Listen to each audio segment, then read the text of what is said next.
What is up, everybody? It's the Inhuman one here with part 3 of Codex Lost.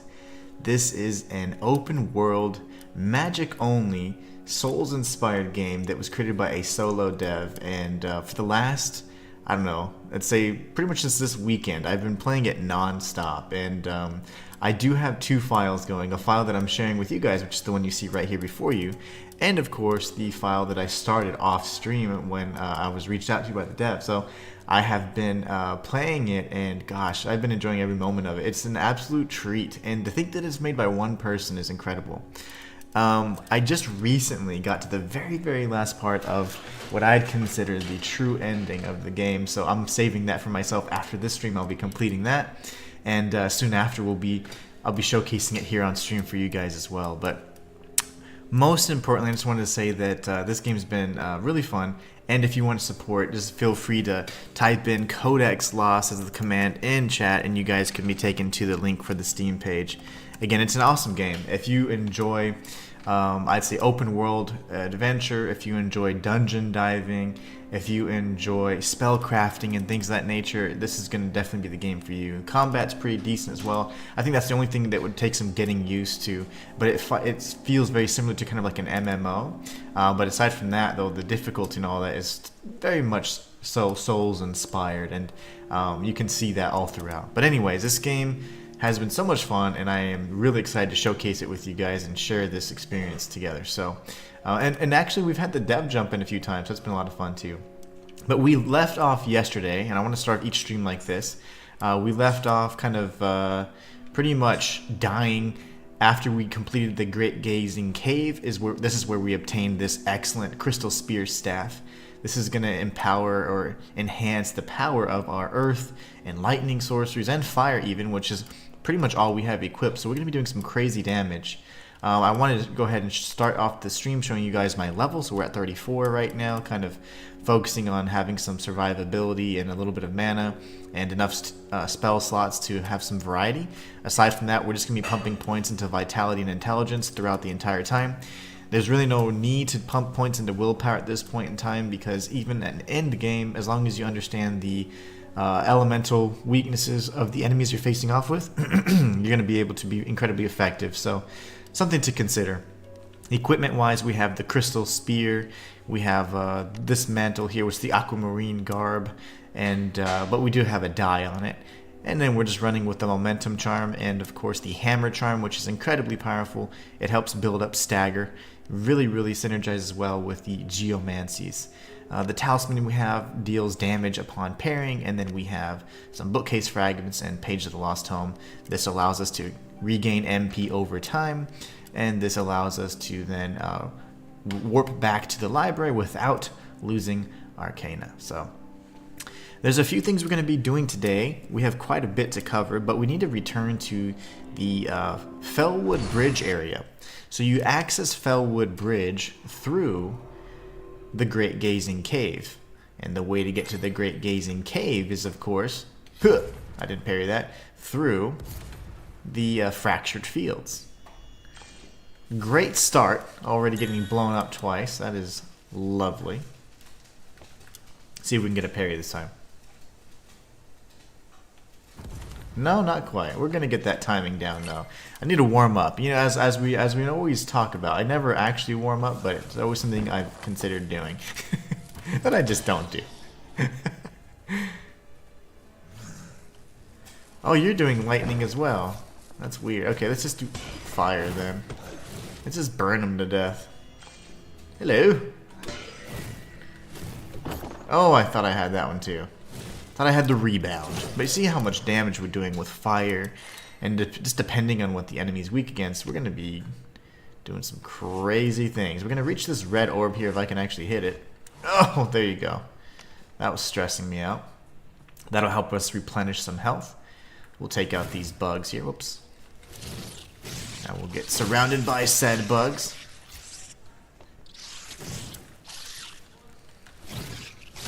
Very nice. Try and top off some health. We're going to be working our way back up and around. And this will be the exit to the Great Gazing Cave. Oh my goodness gracious. Wow. We are getting our butts handed to us. That's fine though. Souls-like. Alright, we're gonna go this way. Take out these crazy little guys. The crossbow guy is actually the biggest threat here. We'll take this one out as well. Alright, looking good.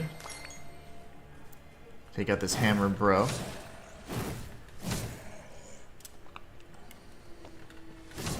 Alright, and in the previous stream we did go ahead and collect everything in this Great Gazing Cave, so we've completed everything we can in this particular dungeon. Which is my favorite dungeon, by the way.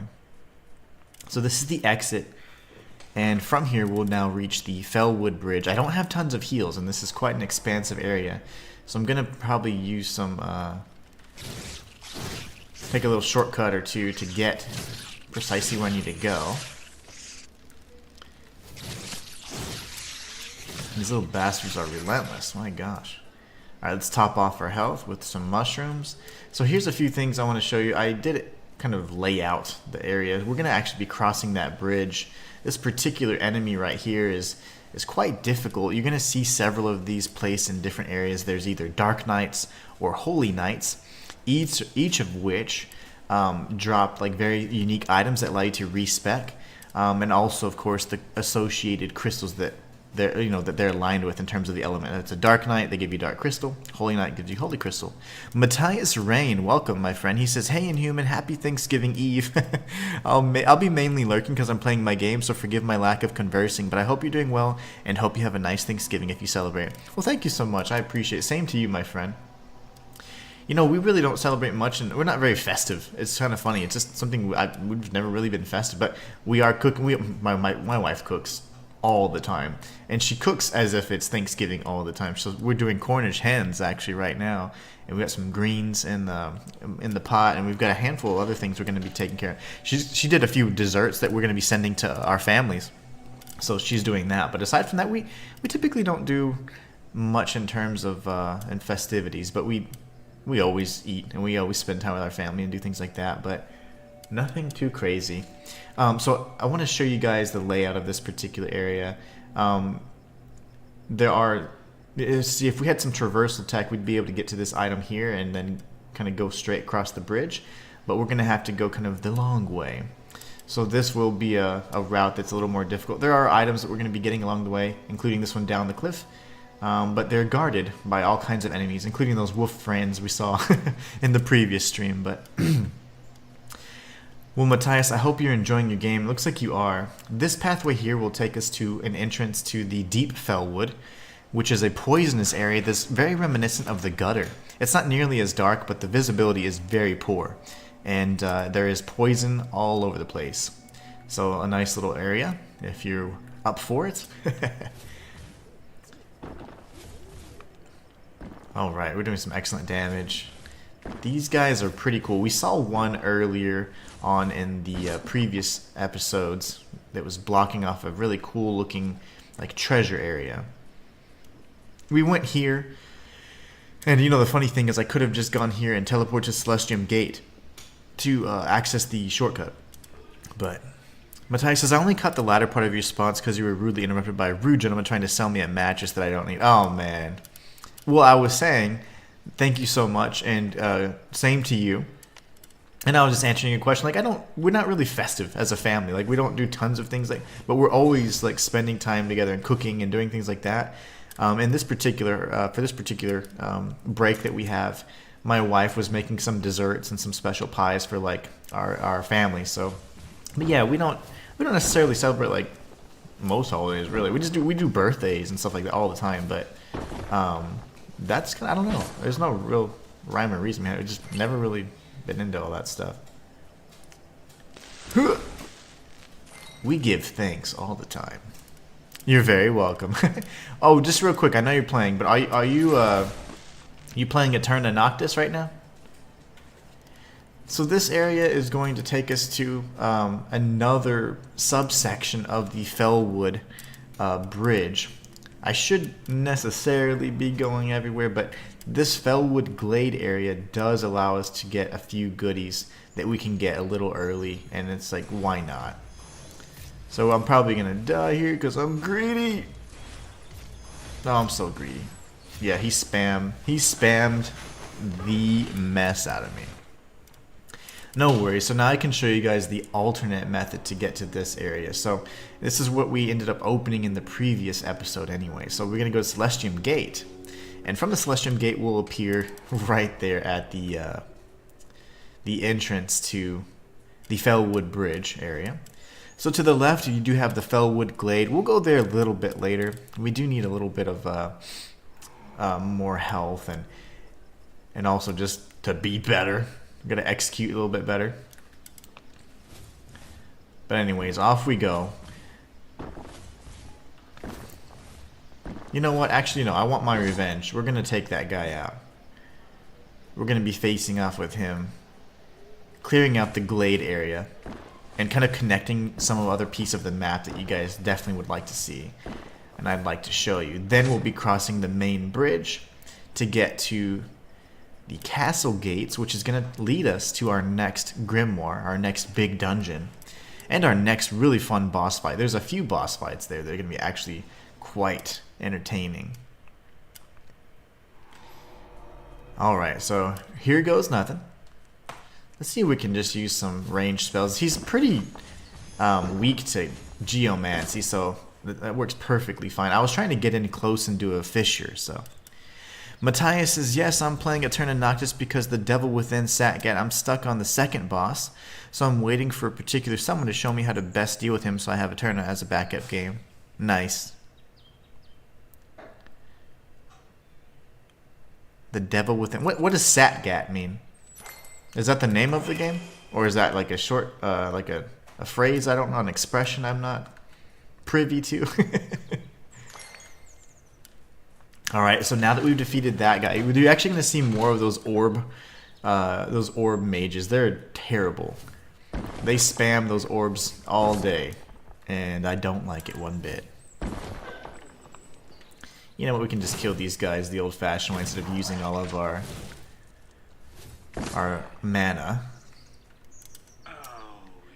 Hello, thank you so much for following Madame Merima. Welcome to the channel. We are currently playing Codex Lost. This is a open world RPG where you are a mage trying to obtain the 5 stolen grimoires and return them to the library. And this is made by one dev, one solo human being. And I just can't believe how that was done. But it's an amazing game. I've been having so much fun with it.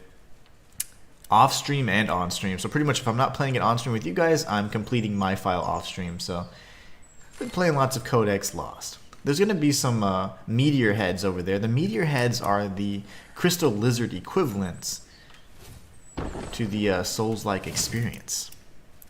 Matthias says, I believe Satgat might be the particular Ronin style for the main protagonist that you play as he wears it, but I'm not entirely sure. Don't quote me. I'm totally quoting you on it. I'm going to say Matthias Rain said that Satgat is the hat.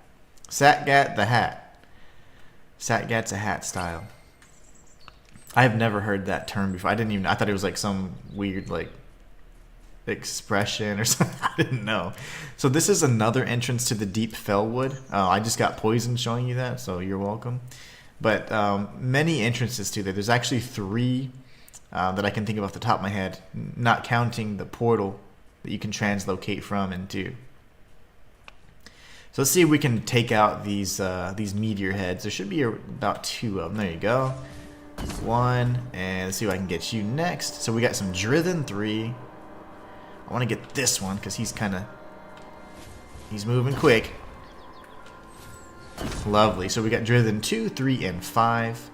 We'll pick up the rest of these items here. Matthias is laughing. I'm saying it. I've told you. Hey, you said it was true. Well, that's all there is to it. That is now true. That's how truth works these days, anyways, right? In this age of social media, you just gotta say something with enough confidence. It's like, yeah, that sounds right. Satgat is a hat style. Now, if you go over here, this is going to take us to the other side of the Craglands that was previously inaccessible. Now, it's not something that is just completely something that you just, cannot reach. It just depends on the spells that you have equipped. So I'm actually going to share that little news with you guys because I didn't know this. It took me a while to figure it out. Yesterday, in fact, I was exploring this area where there's lots of poison and there were some of these bridges, and I just said, you know what? I was desperate because I needed to get past it. And I'm like, how am I missing a traversal ability this late in the game? Well, it's not quite a traversal ability. I'm getting spammed over here. Ugh. And I'll explain what I mean. So you don't necessarily need the compass. Oh, it's not a compass skill. All you need is a Venomancy. And if you cast a Venomancy, this bridge will come over. If you remember this area, this is the hive I pointed out. That's the rock we've killed multiple times. And to the left, we'd go to the library grounds. But actually, you don't even need to have any kind of compass ability. This is just a Venomancy that you need to have equipped. So if you had a Venomancy, which I think is right in this section, you cast it, and then this bridge would permanently come together. So just something to consider, something that I think is pretty important for you guys to know, that you don't have to wait until the end. But also, these areas you can always access from another sub-area. So they're all interconnected, so not too much to worry about there. Oh my goodness, that was devastating. I got a crit hit. Whoa! Okay, you're dead. Yeah, those foxes are an absolute pain. And just to kind of give you guys an idea of where we're at specifically, once I kill this guy, ruthlessly of course, I need those anomalies, baby. Need those crafting materials. Alright, so let's take out these little bastards first and then we'll do it. I'll tell you guys where we're at. I'll show you. You can reach these orbs from like across the freaking map, so it's insane. I'm going to use a bookcase fragment. It's not largely necessary, but I do want to complete this area and show you guys everything. The flying enemies are susceptible to, to geomancies. It's like killing birds with a stone, quite literally. These guys are very susceptible to it as well. There you go, we reached it. Okay, so if you remember those archers, this right here is the Hunter's Lodge. So now you know how, kind of how it comes together. So that's the Hunter's Lodge right there. That's the goblin that always ambushes us or tries to. Matthias says, I've only come to the conclusion about Satgat and what it means because a secondary character calls him Satgat in the game, so that leads me to believe it's because of the Ronin hat that he's wearing. Intriguing. And what kind of game is that? Is that also in Metroidvania?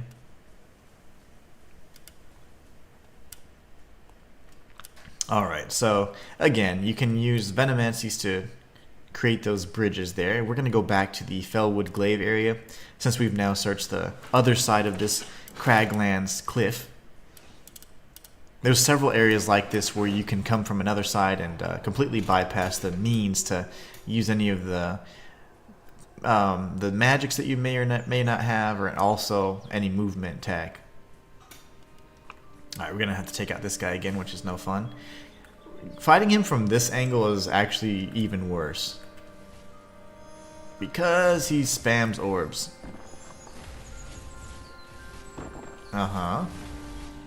You're not strong to that, you know this.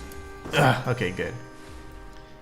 Geomancies are incredibly strong, and even if they are highly resistant, the stagger damage they do can interrupt an enemy, and it is really, really invaluable. Alright, so what we're going to do next is take out this guy again. There's going to be two of them because we're coming from this side. We're back at the Fellwood Bridge. We're going to be crossing the bridge actually this time, and then from the bridge or the new shortcut we find, we'll be coming back out and then exploring the rest of the Fellwood Bridge area, showing the other entrances to the deep Fellwood. We won't quite go into the deep Fellwood just yet, but I do plan on hopefully doing that before the end of this episode, but we've got quite a bit to cover, so we may or may not get to that. Let's see, I'm going to go ahead and pop a bookcase fragment again. This is, again, an item that is incredibly important. One that I try and hold of many as possible. So we have 9. We're in good shape. That's plenty. And then now we can just use our primary skill, which is Ignite. We're going to save our mana right here. Matthias says, yes, it's a Metroidvania, but it's very heavy on the parry system. Ooh. And actually gives you different options of parry depending on your playdown situation. Well, I like the sound of that. Yeah, instead of just attacking and parrying normally, you've got some, it spices it up a little bit. Alright, come on, beautiful. Dead. Okay, cool. Those headless guys are crazy. They remind me of Vengarl. Alright, here we're going to have a chest, but then there's a crossbow guy, and there's actually a third enemy that actually aggroes instead of just being one of those nice zombies. He's one of the mean ones.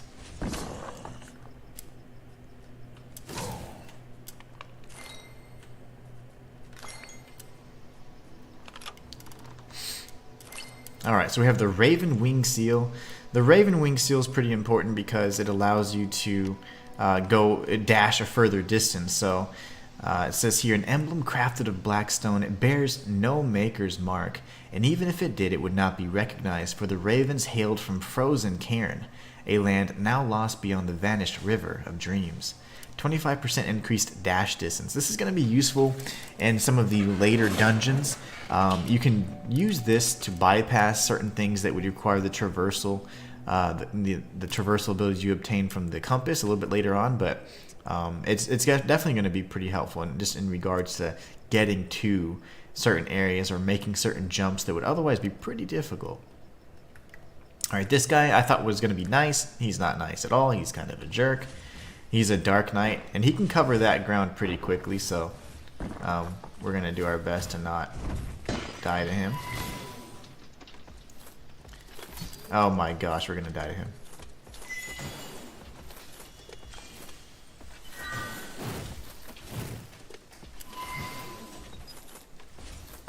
There you go, a little stun action.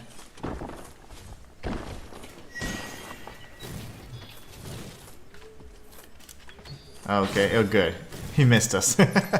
So we got a Spirit Mirror, Dark Crystal and Spirit Glass. The Spirit Mirror allows us to respec, but we can't respec just by simply having the item. There is a place that we need to go to that will allow us to actually respec, and we'll be heading there before long. Down there you can see an orb. This pathway is incredibly important as well. Actually this pathway. There's several pathways that we're going to be taking. This will lead us to the other side of the Deep Fell Wood. This is just a few items. This is an orb that it can, give us some arcana, and this is a pathway that's incredibly important that we're going to be going to next.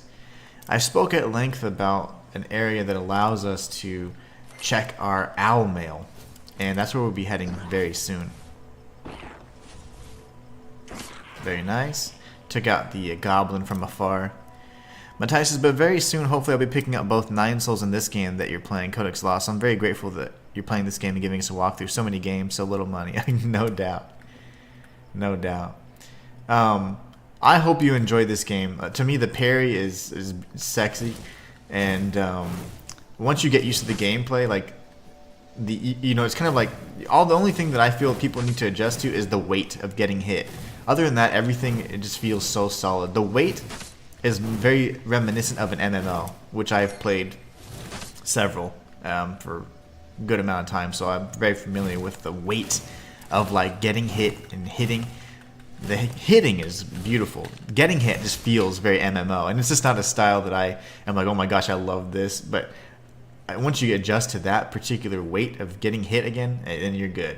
Now you know, okay, the visual indicators of, oh, I'm just receiving damage or whatever, so it's good to go. But I think this is great, and yeah, this is pretty much a walkthrough because I've already damn near, I've like 99%ed my other files, so this would have been the area we could have just warped to with the compass ability, but we don't have that just yet. So what we can do here, take out these bros, and there's a few things we could do. Honestly, we could just go straight across the bridge, and that would be one area we could reach safely. That's the Castle Greylag Gates. And we may end up just doing that just for safety. Yeah, so this is what we'll do. I'll show you guys, because we can actually reach out to an NPC as well. So we'll have a nice, unique interaction. So we cross the bridge, we can grab that, and then we're going to come here. Once we go inside this area, we're going to tag a new translocation point, and then we'll come back and explore the rest of Fellwood Bridge, as I had stated earlier. So got to stick with the plan. Got to stick with the plan. But yeah, this is essentially as close to 100% guide as you'll get for now. I'm trying to put together the best way to do it, but I might just include some mini guides along the way. Okay, so this is our little beacon. It's going to give us some points of interest. This is going to be our next boss, and that, of course, is something that we're going to be learning about. These doors take us to one particular gate that will always be the same gate, so I would advise not using that unless you're trying to escape or get to a place in the castle environs. So not necessarily something we need to do. We can go ahead and translocate, rest and recover for now. We've now added this point, and then once we communicate with our little friend over here, Magron, we're good to go. Alright, so this is Magron. And let's see what he's looking at over here. He's taking a look at the green cube area. This is actually my favorite part of the game. One of the more difficult ones in my opinion. But anyways, let's see what Magron has to say. Yes, I see it. The haze lifts slowly from your eyes. Cast them then across the landscape before you. The great green structure you see there. Yeah, no worries, Matthias. Yeah, just lurk as much as you need to. I don't mind. Mesmer, the Lord of Dreams, resides within. Blasphemous and Grime. Yeah, those games are fantastic, and yeah, I understand. I hate to ruin the story. The mind-shattering significance of such a fact. No. Listen closely then. Do not underestimate the importance of rivers. Of all the concepts of existence, they are the most sacred and constant. Even at the teetering edges of those realms most outer, where concepts such as death, darkness and delirium fade away, rivers remain, ever-flowing, universal. Water, by spirit eternal. Water is the sacred glue that binds all things together. And rivers are the conduits that link the 47 realms. It is they that connect and divide, that seal and separate. They are chaos and order, eternally fixed, eternally moving. Indeed, to cross a river is to experience the divine transition of realms itself. So it is then, in the knowing of this, that one comes to know the depths of Mesmeron's crime. Of all the terrible deeds of the 5 lords of Grimoire, his is by far the most unforgivable, the most utterly outrageous sin of world-shattering magnitude. For you see, it was he who greedily guzzled, sucking and slurping and glaring wild-eyed through all things. It was he, Mesmeron, who drank the river of dreams. And now in the aching waste bed left behind does he sleep, writhing in an eternal dream deep within the Dritholith. And for you, Curator, to enter that dream, to wake and disturb him, to presume to face and challenge an entity of such devastating terror is an act of the highest audacity. And though I commend it, for these are indeed audacious times, I would offer a word of caution. Take note of your circumstances. Be wary of the passage of fate, presumed as it is. We live in a complex world, and your place within it may not be what you think. Alright, so we just got a little bit more lore in regards to Mesmeron. This is going to be technically the holder of the 3rd grimoire, the Psychologicon. So Magron was letting us know that rivers are the most, kind of like sacred of things because they tie things together. Again, there's 47 realms, I believe, in this particular universe, and all of which are tied through by different rivers. Matthias asks, did you figure out what the dev was pointing out the other day? They're trying to bring this to your attention. Oh yeah, it was something regarding lore and kind of the particular lake, and I believe like the fact that they had been dried up and things of that nature. But I don't think it was hugely significant. I mean, it was important, but I don't think it was like anything too big. But it was more so like just subtle details for the lore, if I'm not mistaken. So anyways, this area here is going to be inaccessible to us right now. So we need a certain seal to break it. So this is perfect because we're going to be exploring these areas here in due time. But one thing at a time, I guess. So now that we're in the Fractured Fields area again, this is technically the Castle Greylag Gates, we're going to leave and go back to the Fellwood Bridge. Fellwood Bridge is going to allow us to now... well, we'll kill these guys. Fellwood Bridge will allow us to reach another kind of hub area that's incredibly important. And then from here, we're going to do a little bit of backtracking, because now we should be a little bit more powerful. And we'll be taking on another dungeon. If you guys remember, I did mention this place called Temple District. Temple District is going to be important to clear out, because that's going to give us a certain seal that'll break the barriers that you see kind of with the yellow glowing light.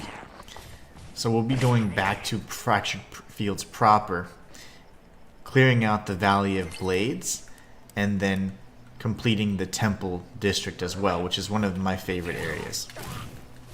Temple District is great. Yeah, it was kind of like a lore detail more than anything. Nothing like a secret in the game or anything like that.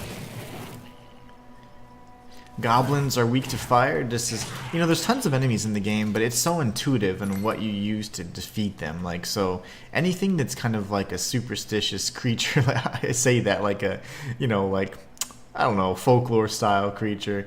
You know, you use things like, for example, fire is gonna kill your goblins and your werewolves and whatever else, and your bugs and your poison. Ice is going to destroy rocks pretty easily. Stones are going to destroy birds very easily. So, I mean, it's just, I don't know. It all kind of starts getting a little bit intuitive, you know? So, like this guy, he's a poison guy. I'm going to use fire. So, there's a few things that just makes... And in general, some of spells are just kind of pretty powerful as it is. So, you spam enough, you can do some damage, and... just gotta work on your movement at that point. But yeah, I mean, I don't know, this game does things very well. So many systems kind of overlapping, and it still does it without hardly any, I'd say seamlessly would be the term I'd use. Alright, so we can go this way really quickly because I do want to show you guys what we're trying to get to. So I'm gonna heal. I'm going to take out this little poison vine creature. And there's going to be a series of owls. And this is kind of important because when you see this, you kind of understand how the world starts connecting. Enemy types are going to be placed in certain areas where they belong. So in this particular instance, we're going to start seeing some stone owls. Now, I don't necessarily have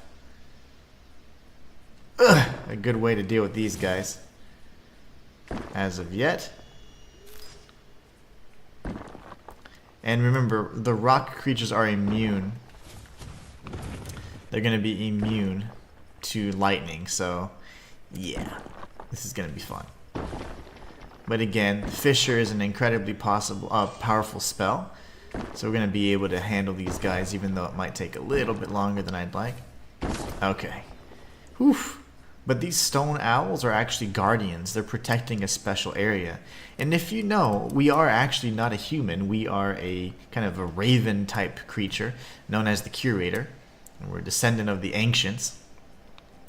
And so birds in this particular game are kind of the deities of this world and universe. So we'll go ahead and continue along the way. Back away, create some distance, wait for the attack, and just kind of rinse and repeat. Mages like to cheese, right? So that's precisely what we're doing. Mage, like a good mage, is all about positioning and understanding elemental weaknesses, and that's precisely what we're doing. Now, we don't have the weakness down because we don't have an ice spell, or we don't have any poison either. Poison works really well against these guys too, but even dark magic works good too. Holy magic is one I haven't used from an offensive perspective yet, but it is good against any dark enemies for sure.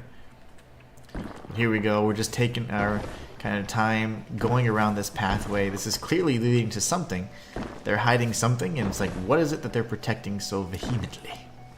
We're about to find out.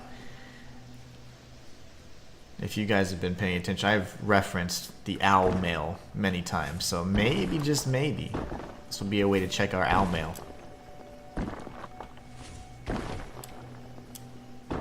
Alright, we baited that tag, got it in there, very good. Very good, but there's tons of owl sentinels or owl statues kind of guarding the way. Now we finally made it to this area here, and it's like, what was it that they were guarding? So this is called the Midnight Parliament. This is one of the best looking areas in the game. Here you have a translocation point that we can activate, so we can warp here at any point in time. We have this owl gate that always takes us to the same spot. This is an odd area that will actually make sense a little bit later. It does connect to another point in the map, one that we were very close to. This leads us to the old Sunset Road. And down here, we have the actual Parliament proper itself. So we'll be going there, and I'll be showcasing what's all inside. So since we're here, I'm going to go to the library. We have 15,000 Arcana, and I would like to go ahead and level up.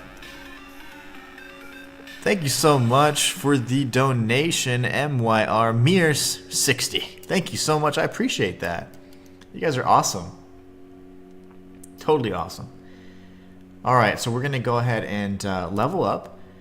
Again, what you really want to focus on, just depending on, on your first playthrough anyways, is certainly vitality, because enemies hit really, really hard. So anything we can do to level is going to give us a better chance of survivability, obviously, or to level vitality. And then from there, you probably want to work on mana, so you're not having to run out of spells and resort to your primary spell too much. And then memory slots is really a matter of preference.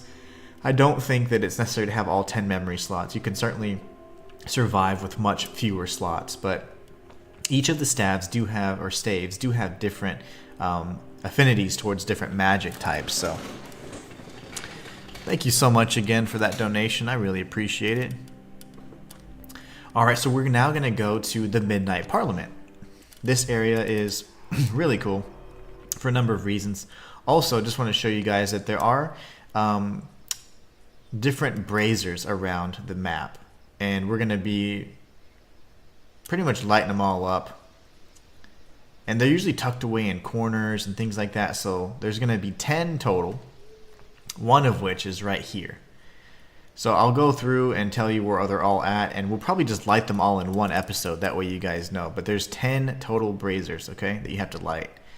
And we'll be collecting the oils, and once we have 10 oils, I'll go in and do it all in one quick session for you guys. So we have 2 midnight oils right now. Some of these are going to be a little harder to reach than others, but I have the locations memorized for the most part. When we obtain all 10 oils, I'll show you precisely where to light those braziers all in one quick session so you can see for yourself. Alright, so we picked up a storm crystal. We have the owl mail guy. So this is going to be kind of helpful hints that point you towards points of interest or NPCs that you can interact with in the world. So here it says, you have been invited to the tavern in the cavern in the wastes behind the library. So the wastes behind the library is actually referring to the Snapwood area that we visited from the library grounds entrance. So I'll show you guys how to get there. It's just beyond the Fractured Fields gate. Here we have a letter from Fenton Hargreaves. You have inherited a grotto located in St. Hedgemont. And we've already actually partaken in said grotto, and that's how we equipped this particular die. This die here is what allows us to have this kind of glowing, this glowing look to us. So here the die, we have the Dreamweave die, which is a really nice one. Alright, now we can open up this right here. We have Driven, and then we have some of the best voice acting in the game right up here after we grab this goodie. And this is going to tie together some lore and let us know kind of what we're up against and what is happening with the second grimoire. So here we go. Let's have a listen. Curator, welcome to the Midnight Parliament. It is not often that your kind come hither. We would not deign to grant your reception under normal circumstances. But tonight, in the magnanimity of graceful desperation, we are compelled to receive you, for the hour is indeed late. Indeed, and growing ever more so. Time does not beckon to our wings any more than it does to the flailing arms of man. The world is stumbling relentlessly into another dark abandon. You preoccupy yourself with the return of these words of power. Yet, what do you expect to accomplish? Quashing the squabbles of a few blind tyrants will save very few. For while you and they fight over the fraying pages of old stolen books, the occlusion rolls ever on. A term referring to the endless spiraling together of all 47 realms. One need only gaze upon the jagged seam that forms between midnight and sunlight to see, with utmost clarity, that the threads of reality are being torn to shreds. What does this mean for us? Certainly at a minimum, but the days of stability and sanity are long gone. Undead roam freely upon the land. The moon is lost, and the sun no longer rises or sets. In the depths of this deepening madness, alliances of blood have been formed, and kin have betrayed kin.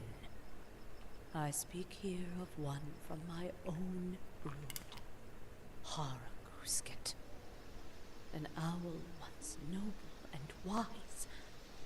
He has abandoned his roost and shunned our esteemed Midnight Parliament.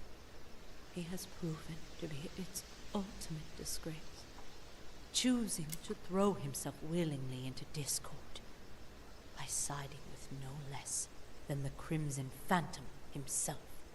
The Craven has long sneered across all midnight from atop the castle Greylark, concealing himself behind a veil of shadows, while the traitor exacts his every dark bidding. Together, they scheme and plot, and when they are not plotting and scheming, they drown their minds in the corrupting words of the Sanguinomicon. In so choosing all of this, Haragusket has betrayed far more than just the Parliament, for the hidden ways of owl thinking, which he has taken to the Crimson Phantom, are writ from beyond the files of time. Long ago, we owls followed the ancients through the dreaming deep. We arrived in their wake, when the sky was merely an egg, and the rivers of all realms were but trickles of light. Thus, the wisdom with which we arrived was not our own, but that which we brought with us, and which brought us out from beyond the deep. Ancient.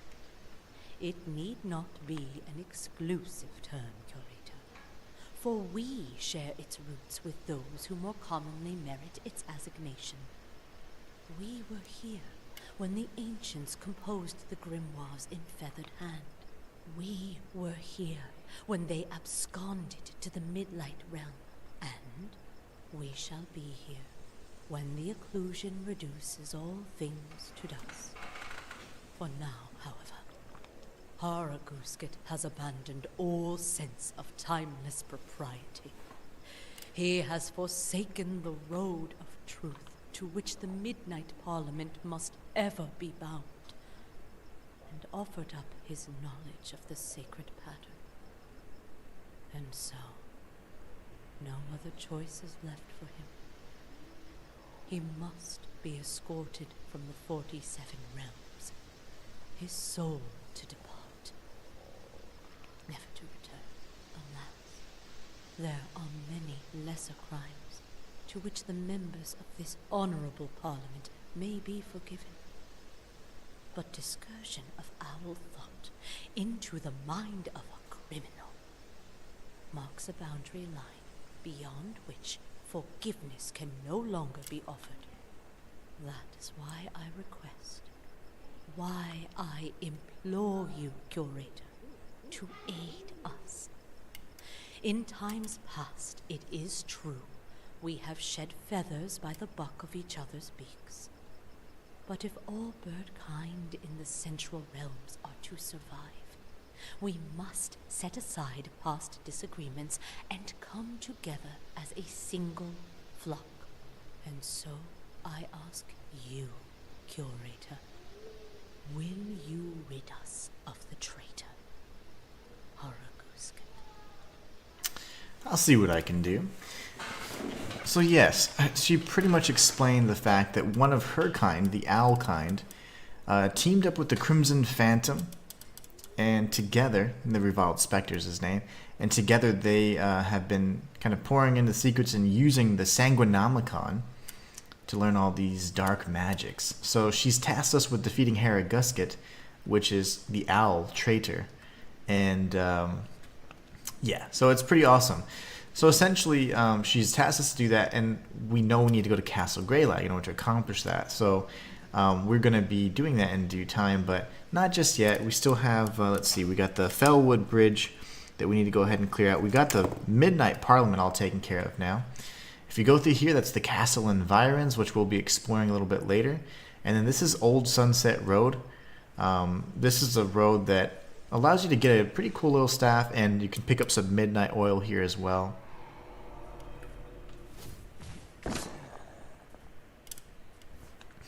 More and more of these buddies. Let's see. Okay, that works. Oh goodness. Oh goodness.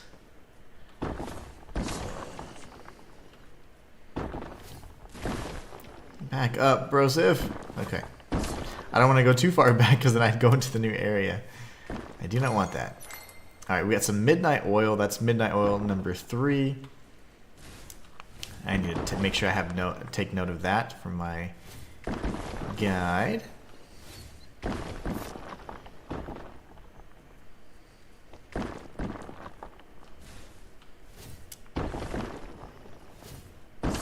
Very nice. We'll go ahead and heal. This is a perfect spot to be in because we can use our fisher. Well, we're supposed to be able to. There you go. Perfect. We're hitting him fine. I thought his health bar was the one that was full, but it's not. He's getting hurt pretty good. But going through this particular path, let me see if I can take him out, is much better than going around the other way because there is like 15 of these owls you have to take on. If you can see, they're all down there. But the treasure is actually just up here, so. Alright. See if we can take him out now. He's stuck on that lower platform. He can't actually get up here. The one to our left sure can. Alright. Time to use a bookcase fragment and re-up our magic. We need some mana here. And even though geomancies are pretty cheap, they do cost more stamina than mana. It's easy to run out because there's just so many enemies, and right now we don't have tons of mana. We don't have tons of intelligence on our build, so we'll be tagging that orb really soon. But let's see if we can take this guy. There you go. And then we'll dodge out of the way. Oh, never mind. Perfect. We dodged the projectile with our stone. Perfect. I'm trying to take out the projectile owls. Those guys are annoying. There you go. We're going to need to buy more bookcase fragments, that's for sure.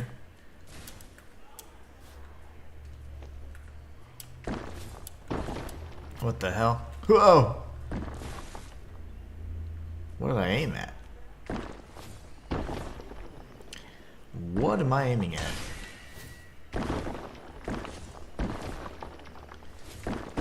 Lovely. Alright, those guys have been taken out. Now we can take this one out as well.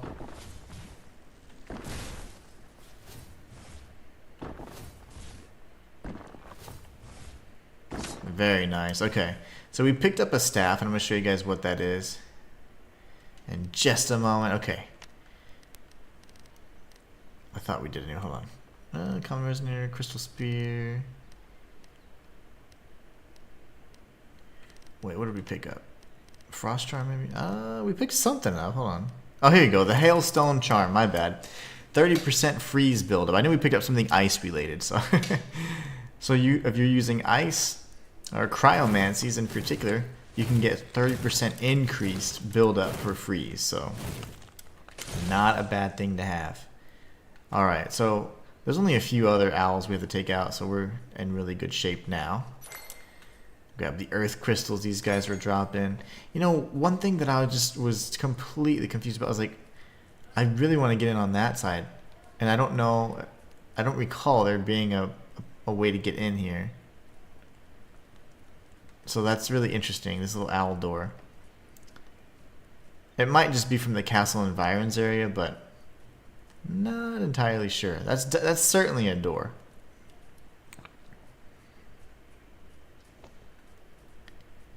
This right here is just the other side of the castle environs. Then you can reach the old Sunset Road from there.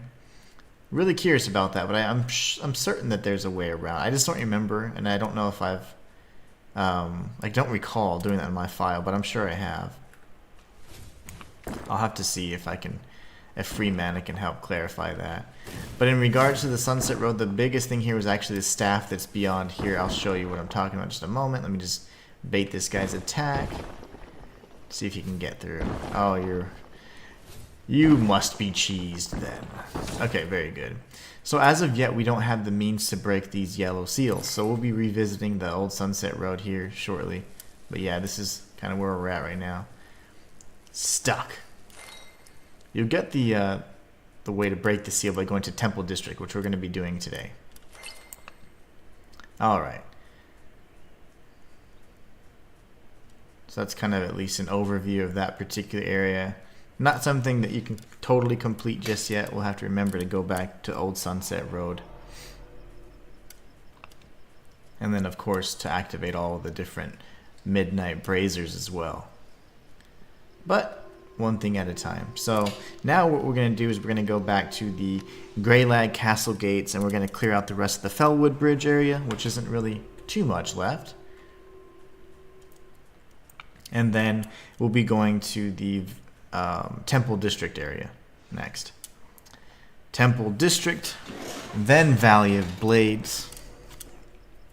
So let me do this real quick. Temple District. Very nice. Alright, so these guys will literally chase you across the map. Any of the enemies will, especially if they have like good traversal abilities, like can fly. Rest assured, you will be chased across the map. So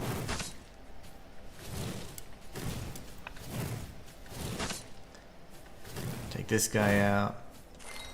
Very nice, very nice. Alright, then we're going to come down, take out the goblin with the cannon on his back. You can parry those projectiles, so very nice.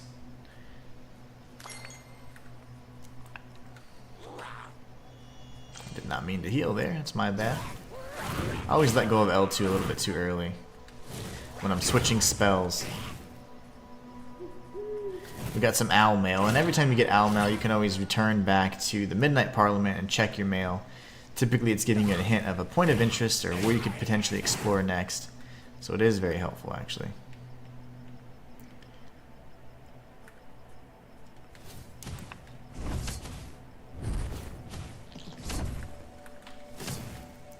Alright, very good. So this would have been the pathway that we took to check out the Midnight Parliament area and discover that new area. We're going to be dropping down one more level, actually. And we're going to be taking on another golem. So you don't want to drop down too far because you'll go past and drop off in the little river and die. So don't do that.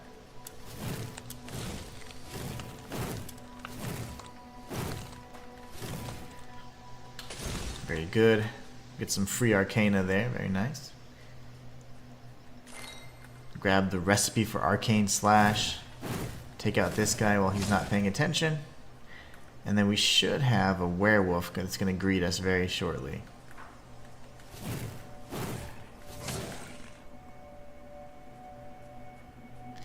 I don't think I'll be able to grab that. It's kind of too high up. Go around and grab it from here then. That's just the drop from the hive. A little bit of Drithen goes a long way. You can upgrade all your different staves, even if you have one that you favor. It's always a good thing to try different ones too. These guys are pretty susceptible to fireballs. So I definitely like to use them when I can. He should be coming down any moment now. Who's shooting me? Who did that?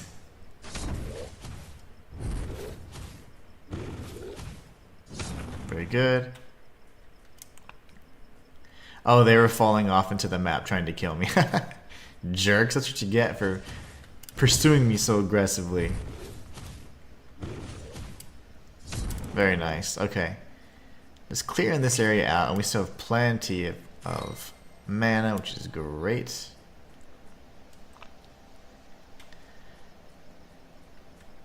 There's going to be some frog enemies down below as we go to the lower levels, so just got to be careful with those guys. They're not very strong though, it's just any enemy can kill you pretty quickly if you get surrounded.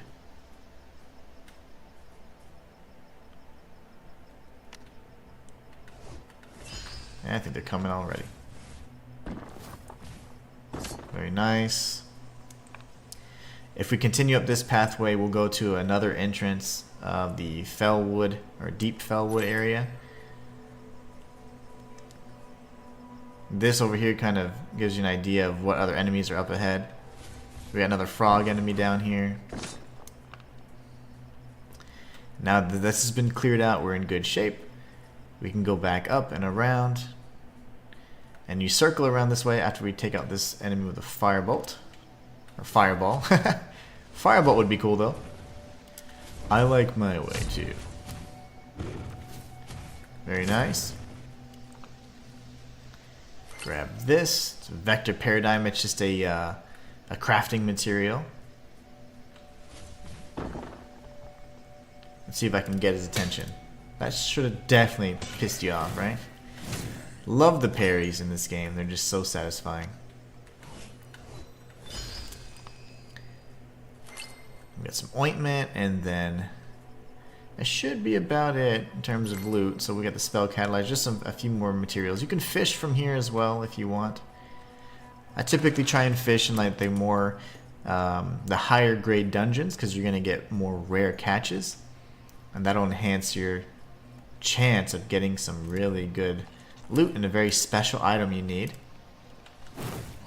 So we're gonna try and be careful here. If you just attack and then back away, it's usually the best strategy for this particular guy. Now the problem is I don't have any good spells. I don't have any good spells for the enemy we're going to be facing off with next. So I might need to do something here. I told you earlier about this very special item that allows you to change your spells while you're outside of the library. And it's the Pencil of Time. So if you use this pencil, you can now go into your spell book and reapply some spells. So this is really good. There you go, perfect. So that's going to do the trick for us. We can go ahead and unequip it so I don't accidentally use it. I like to have an empty slot anyways to make sure I can cancel in the event that I accidentally cast something. We're going to use our standard primary skill here.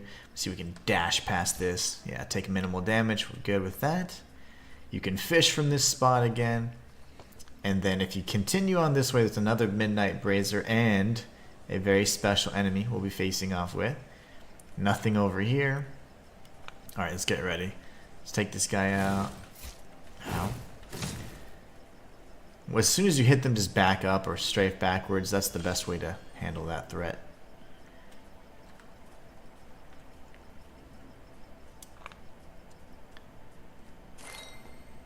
So this is going to be kind of like the main entrance to the Deep Fellwood.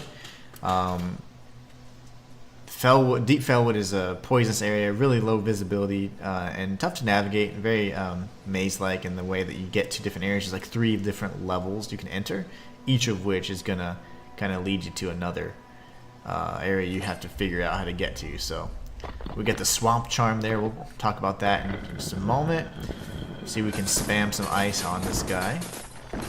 Ice is certainly their weakness. And so is a good timed parry.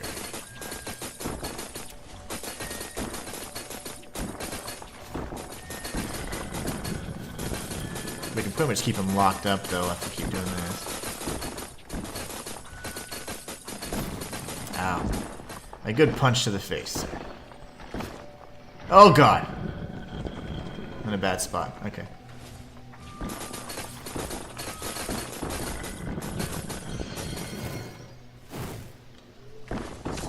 There you go. That is Golem number 2, or I call them Golems. They're actually called Titans. And the Titans usually have great drops. So you get Crag Hearts, you get Drithen, you get, you know, crystals that pertain to their style. And this is another Midnight Brazier. So we'll be lighting this in the episode where I light all 10 in once so you can see it. But that is one of 10 Midnight Brazier locations. To the right was the entrance to the Deep Fellwood, and then we're going to be returning back. So aside from the items at the very top, we've explored everything else. So what we're going to do is kind of just do some drop-offs. Let's see. Just about anyways. Up here is the pathway I was talking to you guys about. There's going to be another hive and things of that nature. So we're going to have to switch over to our fireball. These bugs can be an absolute nuisance if you don't take them out in time. So the hives are a huge priority, especially in the Deep Fellwood, where visibility is very low. They're terrible, terrible enemies. Dropping down here is going to take us to yet another area. And I'll show you kind of where it leads off. But this is just another entrance to the Deep Fellwood, but it's still important to note because you can get a recipe here. And this is for Stormblade. So each of the spells kind of have like a melee equivalent.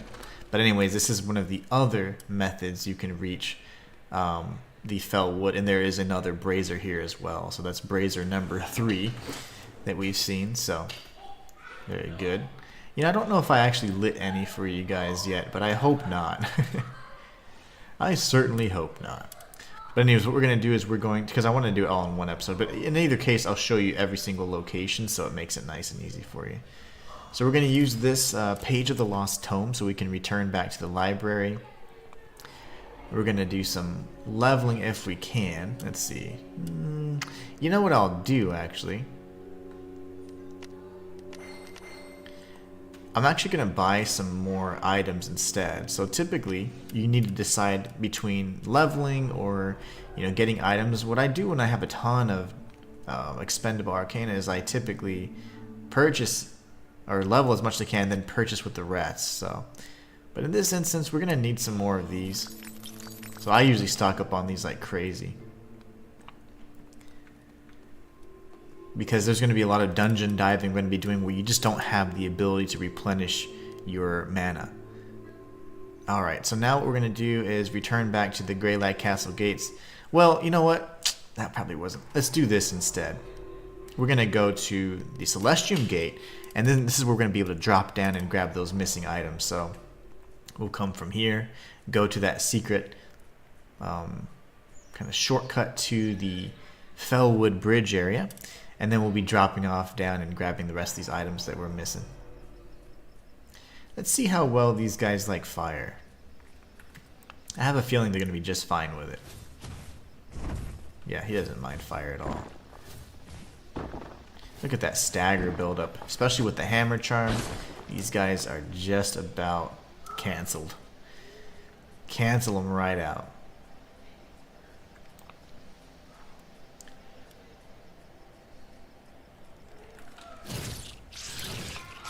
Very good. Once we complete kind of searching this Fellwood Bridge area, I do suggest coming here early. And I know that there's certain things you can't access just yet, but it does have kind of the Metroidvania aspect of it, of exploring places maybe that you can't reach just yet and things like that. So that's, to me, that's fine. That's perfectly fine. I'll go ahead and kill these guys. There you go. Now this is an instance where we can double dash and get across. Now we have the Page of the Lost Tome, so we just replenish the item that we used. So very good. Now we can circle up and around. We'll grab this item really quickly. And he might aggro. Let's see. Are you going to aggro? He didn't notice us, which is even better. We'll circle up and around, passing this little hive here. Let's see. Well, maybe not passing it.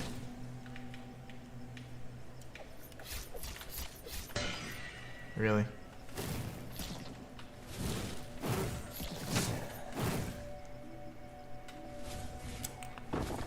Have to use stone on you then in that case.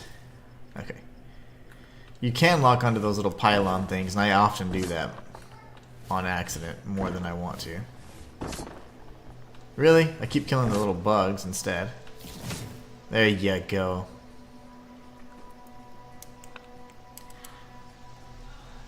Now we go up and around. This is of course the scenic route. But I didn't want to use another tome. If I can avoid it, I'm gonna be super cheap. I'm gonna save all of my items. I'm such a hoarder when it comes to these items and the consumables as well.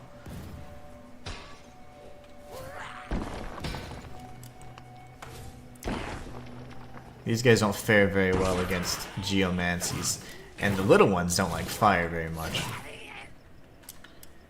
Alright, so now we can work our way back up.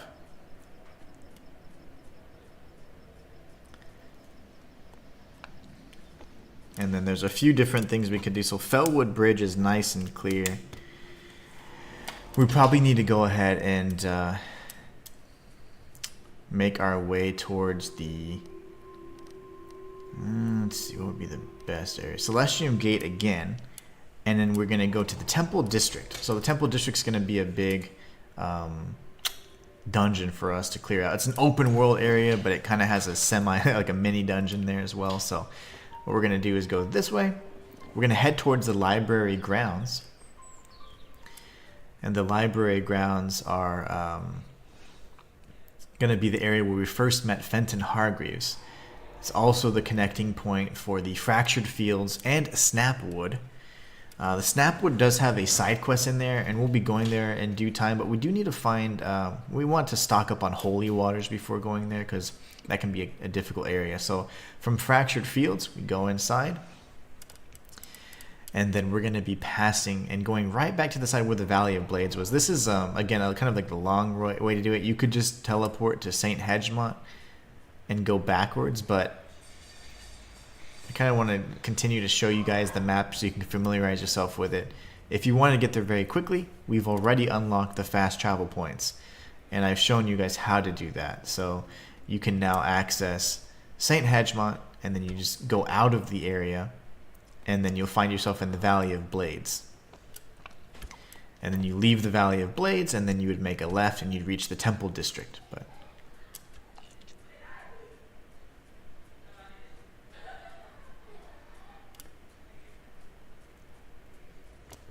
we'll be facing off with that giant... whatchamacallit again. Let me see my spell book really quickly. Yeah, so it should be... would it be trying? It is trying, okay. They're weak to fire, and they don't like dark either. Ow.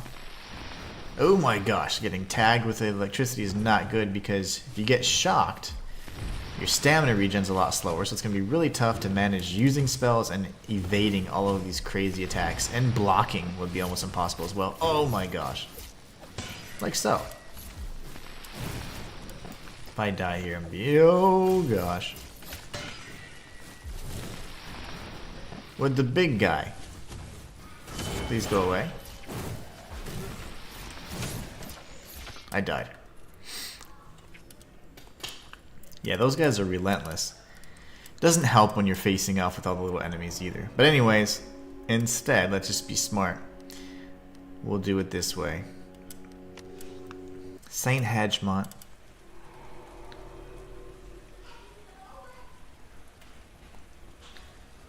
And we're going to go through the temple district the intended way. There's multiple ways to get to it. There's actually a secret passageway that we can get to through the caves, or through the tunnels, I should say. We'll be exploring the Valley of Blades as well in this episode, so let's go across this way first. We're going to tag this font. That way we're really close. And all we need to do is come out, and then we'll make a left. And when we make a left, this is the main entrance to the temple district. So we'll be heading out. There's a little bugs aggroing towards us right now. But this is the main entrance. You want to go this way because it's going to kind of lead you to a number of different pathways that branch off, and it can be a little disorienting if you come through another side. So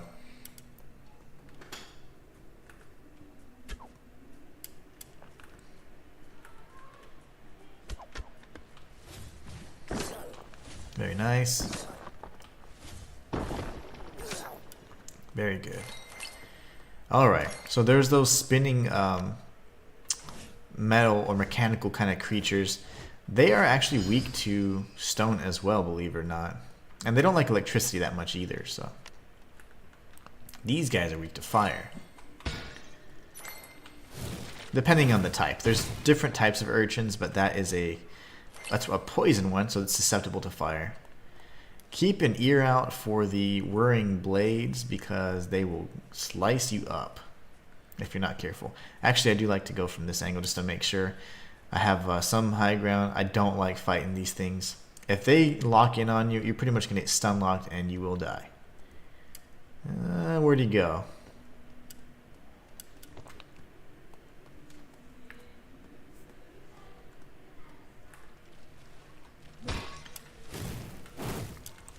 Alright, took him out. Oh, there he is. Okay, I don't hear him. Let's go this way to take him on. There you go. Perfect. So, one Fissure spell will take him out. Again, the Geomancies are just fantastic. Ow. As soon as I got an owl mail, I got hit right in the face.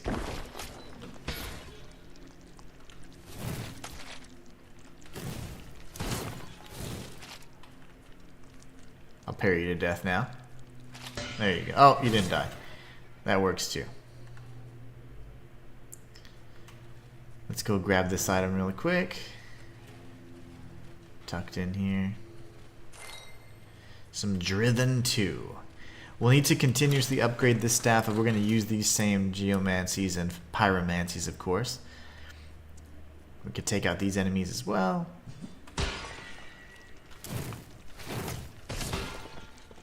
Go ahead and heal because I'm getting donked up over here.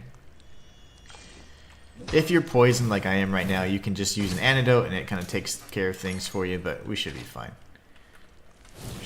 In theory, we should be fine.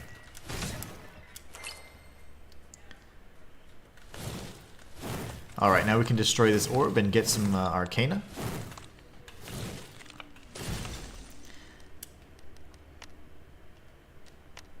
Oops, my bad. Alright. And here we're going to get our first clue on how to obtain one of the gems of the game. There are 8 gems. Remember the Sanctified, I guess it was a cavern that we fought our first Titan in. That is really key to unlocking the ultimate secret in this game, which can only be obtained by collecting 8 gems. So it says 3 cackles, no more, no less. So you might be like, what the hell does that mean? It's fine. This is fine. Just know that 3 cackles is all you need, okay? And when you hear the first cackle, that'll be your clue. So I'll show you guys exactly how to obtain the first of 8 gems. This is the yellow gem that we'll be obtaining. So I'll show you guys exactly how to obtain that. Alright, let's go ahead and take him out. We have a decent amount of heals. We should be fine. So the way I go about this area is a little different. I'm going to show you exactly what I do, but we're going to take out these enemies. We're going to parry like some bosses. And there you go. We'll take him out as well. He's going to be a problem a little bit later. Alright. And there's a goblin there we can also mess with, but honestly, this one's going to be the biggest threat for a little bit later, so we want to get a good angle on him. This should do. He is actually trying to ambush us, but he won't be able to do so because we're smarter than he is. Nobody's smart but me. Alright, so now what we do is, believe it or not, I just want to drop down here. And this is why you get your ivory hairpin. There's going to be a few other items we can obtain here. Watch for the goblin ambushes. There's plenty of them, so you can parry them and then use fire to great effect. I'm going to pick up some free health here by eating these blood mushrooms. Free mana regen, and then there's going to be another goblin to our left. Let's see. Let me try to shoot at exactly the same time. Very good. You can destroy this orb now in peace.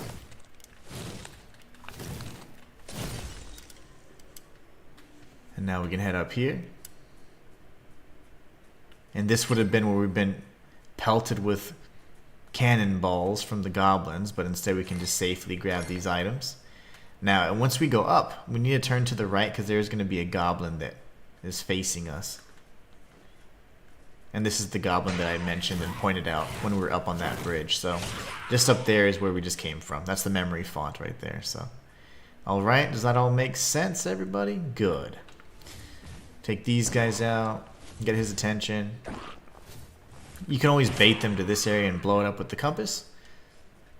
Or you can sneak up on them because they are facing another direction.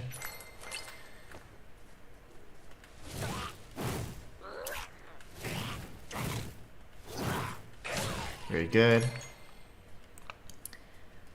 Alright, now we have another cannonball goblin and some small goblins as well that are going to be attacking us simultaneously, so just use your cover.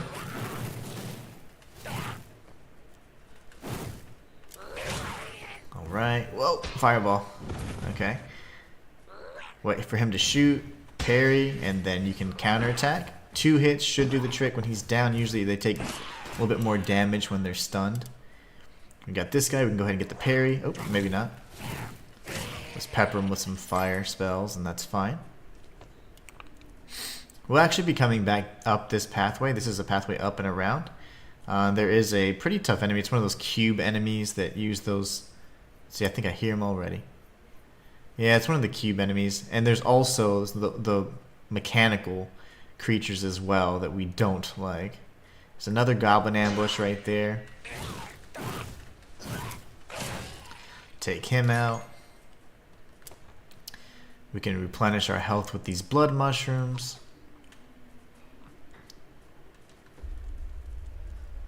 And then we have another golem.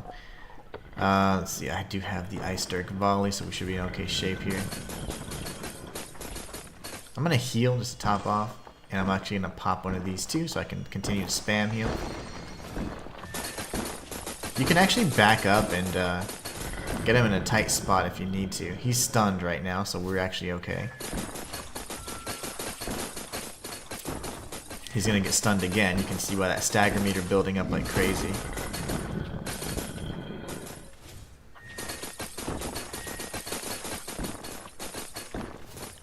Now he's going to get staggered again. So again, ice is just incredibly effective against him. One more time. By the time he gets up, he gets stunned again. Very nice. And we can finish him off with spells, even that he's not weak to. So that is the Titan number 3. So Titan number 3's location is in the Temple District. We would have been getting pelted with cannonballs from the troll had we not taken him out from there. So it's a good thing we did. It's a good thing we did. Alright, so now we're going to come around this way. There's going to be frog enemies that can aggro from afar, so try not to get too far ahead. And we're going to circle around and get some more mushrooms. Heal up. We'll use our primary spell so we can save some mana. This is where we drop down and obtain that orb, just to kind of put it together for you. And this is where the goblin was that we sniped from a mile away, because he would have been an absolute menace to society. So that is kind of how that works. That's why you want to take it out in that order anyways. Alright, so now we have some more mushrooms over here. There's also an item we can collect tucked away in this little crevice. If I'm not mistaken. I think there's something in here. Yep. We get the recipe for Sandstorm. And now we're going to have some frog enemies to deal with. There's like 3 frogs that can come in from afar, so you just got to be careful. Don't aggro them all at once, because they're pretty quick, so they're tough to hit because they can dodge really well. But if you stagger them and you hit them with the boulder, you're going to be golden, especially if you're using the crystal staff. So we picked up some halcyon. Now you can actually circle down and around there, and we will. But we don't want to do that just yet. So let's take out the frogs first, and I'm going to kind of piece the world together for you guys. You're going to want to head this way first to the left, because this is how we're going to solve the yellow gem puzzle. But we can take out these enemies along the way, and then we'll be doing some exploration as well. So we're going to head towards this jar, and I want you guys to remember it, okay? The jar, where the jar enemy was. And this will just be a way we can go down and around, okay? So I'm going to absorb that health orb over there. Can drop down. Grab this item here. Just flash fungus. And then we want to dash away from these enemies. There's tons of them everywhere. So honestly, the best thing to do is switch to your primary spell and just get ready to spam. This will build up your mana too, so. But remember, don't take them lightly, because they can inflict poison and just about everything else that you don't want. So they can poison you, they can slice you with their petals. So despite how silly they look, they're pretty formidable. We'll keep an eye on our health, because it is getting a little lower than I'd like, but we'll pop a heal right now, why not? Alright, and then we've got this one next. Lovely. Okay, let's grab the rest of these items, and then I'll show you guys how to solve the puzzle. So if you remember, there's that gate with the developer message that said 3 cackles, no more, no less. It's like, what does that mean? Bottle of clouds and a bottle of shadows. So here you go. When you interact, let's see. Okay, that's 1 cackle. That's 2 cackles. That's 3 cackles. So when you heard the first cackle, that should have been kind of your hint, like, oh, that's what the cackle is. So then just 2 more, right? So for a total of 3 cackles. So now what you do is you can come back along this way. Honestly, there's a number of different ways to get back. It doesn't really matter how you do it. You can cut through all these areas since we've already defeated the enemies. I typically just go straight through here, drop down, and then go back right up. This is where we were dealing with the cannonball goblins.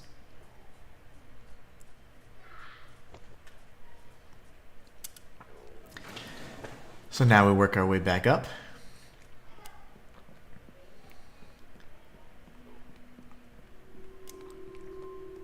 Past the memory font, and now that we've destroyed all the enemies in this little kind of temple area, we're going to circle around and go to the gate, and guess what? The gate is no longer there, it's open, and now we've obtained the yellow gem, our first of 8 gems. So if you go into your inventory, look at your key items, now you have a series of gems that you know you need to collect. So it says only the ancients themselves knew how to cut crystals to be utterly flawless.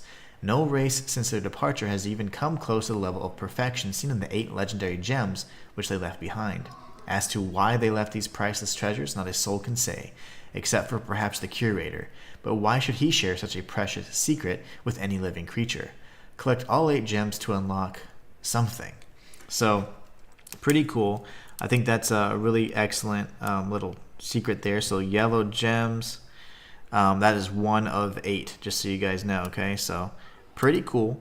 Actually really like that secret. This is one of many though, so you'll see that there's plenty more. But I'll put a guide together showing you how to collect all the gems, and of course how to do all the midnight braziers as well. So I'll probably put those together for you sooner than later.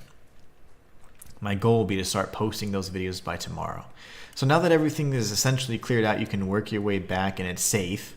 You've cleared everything out. We're going to be working our way back around where the jar enemy was.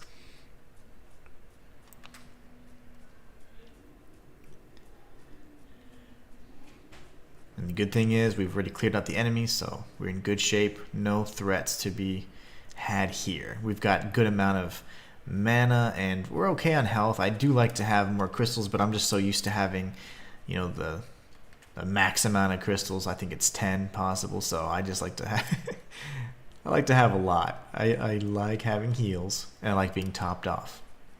Sue me. Alright, so we have some petal enemies down below. We're gonna dash past them, turn around, and then get hit in the face.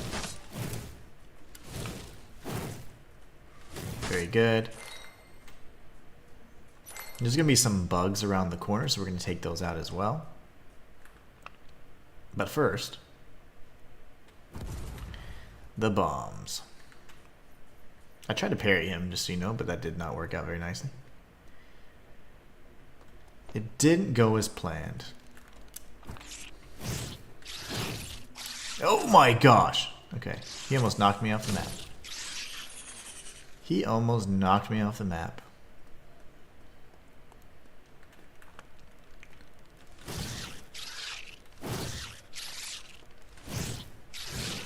Very good.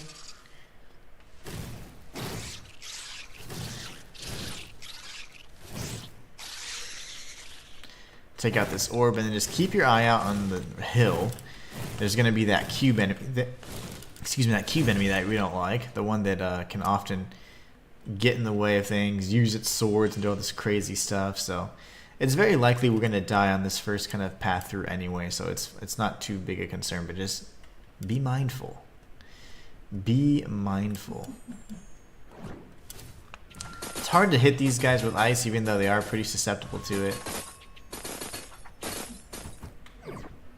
If they're below you, it's usually even harder. But if they're above you, you can kind of get a good angle on them. It works best on big enemies. What we're going to do is probably just going to resort to this for now. And use some of these. Even though it's resistant, they're still pretty powerful spells. So, and then we can just spam. There you go. It was sloppy, but it worked, you know? It worked. Okay, so these are smelling salts. Those are just good if you get shocked or electrocuted. So this would have been the area that I mentioned earlier. Hey, up above is a cube. There you go.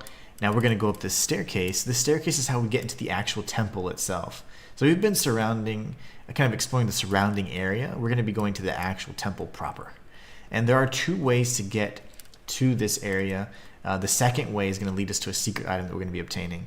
But the first thing we want to do is watch very carefully for these archers over here.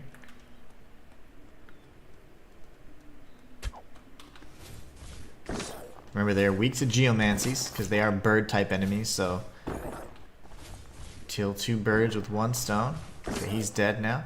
If you go down here, you're actually not going to be able to reach the secret and you're just going to get blasted to bits. So there are landmines all around that way. We'll be coming through a special area that's going to allow us to reach this little section of the tower and access the loot that's there as well, but not yet. So we can cross this bridge safely. There's going to be a bunch of different enemies here. Most importantly, keep your ear and eyes out for, or the ears and eyes, I guess if you have more than 1 ear. If you were like what would be a 1-eared person? And you know, a 1-eyed person would be like a cyclops, right? But anyways, keep your eyes and ears out for the those mechanical blade orb things. Those things suck. So you can hear it now. Just look up whenever you hear that noise. Make sure that thing doesn't hone in on you too closely, because they do get pretty aggressive and they can track you down and More often than not, if they kill you, it's because you weren't expecting them. Alright, so it's still above us. There are going to be plenty of landmines in this area too, and actual exploding bomb dudes. Remember, as soon as the orb starts shaking, that's when you want to initiate your block so you can do a parry like a boss. Otherwise, you just block it like a noob, and people laugh at you.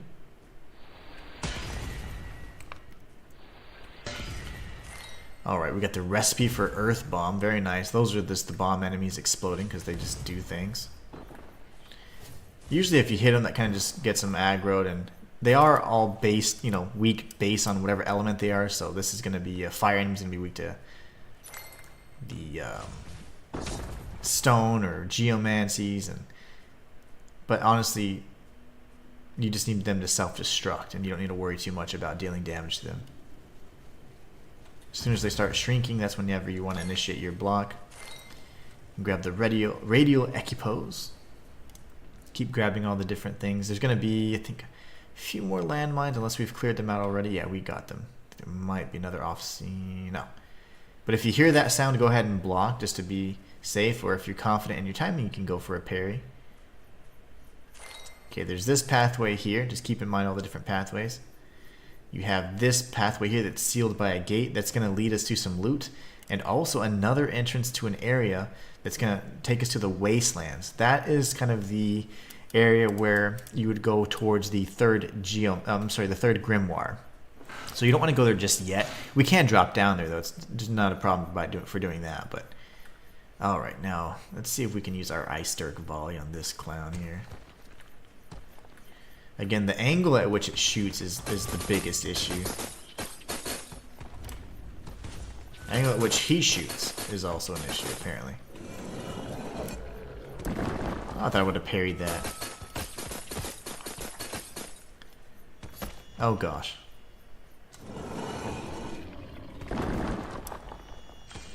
Why are you such a jerk, bro?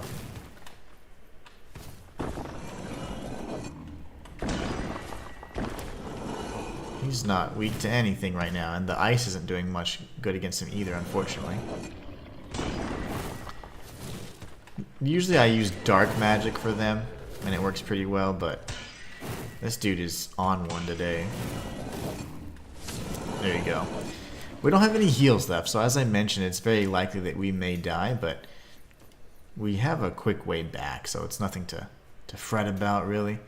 Also, there's orbs around here we can use to help us survive. Help us to continue to spellcraft another day.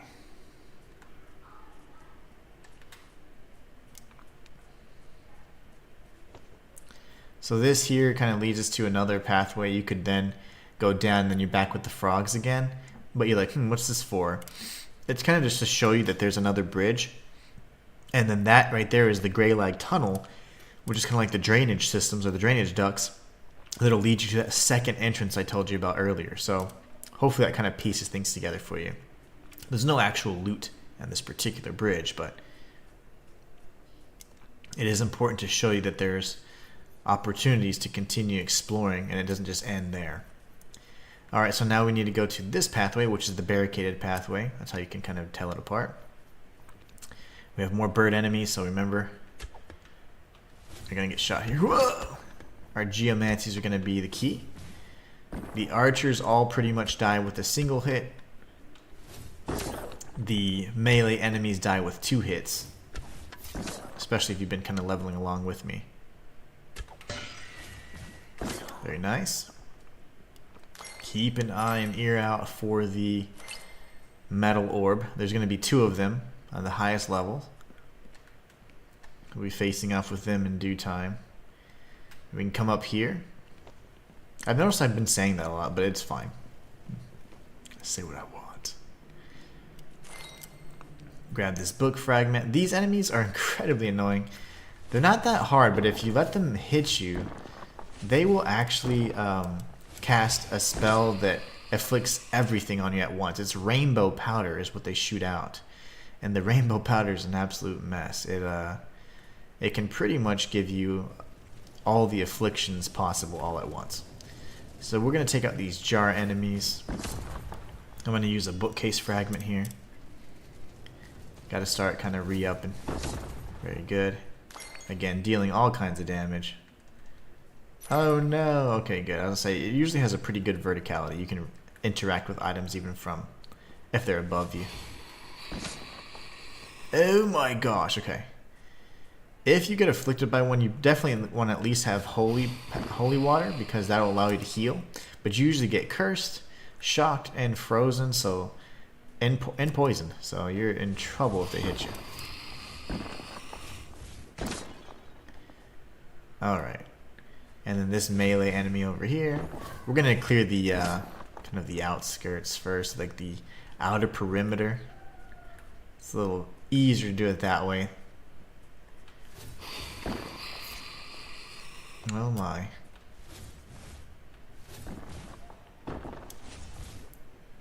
Oh really?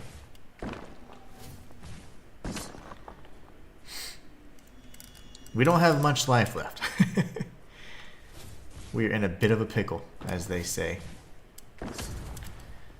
But we're going to do our best to explore everything before we do die. Again, the center is going to be a lift that's going to take us up. There's 2 different pathways we can take on the way up, though. Alright. So now we're almost full circle here. I hear the bro. There he is. If he approaches us, he's as good as dead. There you go. Very good. If you recall, this was the area where we reached Hordigan. We actually got through here from the Valley of Blades, or St. Hedgemont specifically. From St. Hedgemont, you can reach the secondary location, and actually even the portal as well. But the portal, which would be the second entrance to the Temple District. There's technically 3 entrances. There's the main entrance that we took, the entrance from St. Hedgemont, which is right above my hat, and then this entrance here from the Grey Lag Tunnels, or the drainage ducts. So that is the 3 areas you can reach this particular location from. But this was where we met Hordigan for the second time. It's a second of 3 locations we can meet him at. So anyways, now that we've done that, we can continue around. Make sure there isn't anything else we skipped. There should be some jar enemies, if I'm not mistaken. I guess they followed us around. So the jar enemies and the little rainbow cyclopses, they've followed us along. Now, surprisingly, there's nothing in these jars, but there's going to be a bunch of stuff upstairs. So just be careful. That's all I'm saying. All I ask. That, of course, is the sealed area that is barricaded off right now. We're going to be obtaining the seal that's going to allow us to break through very soon.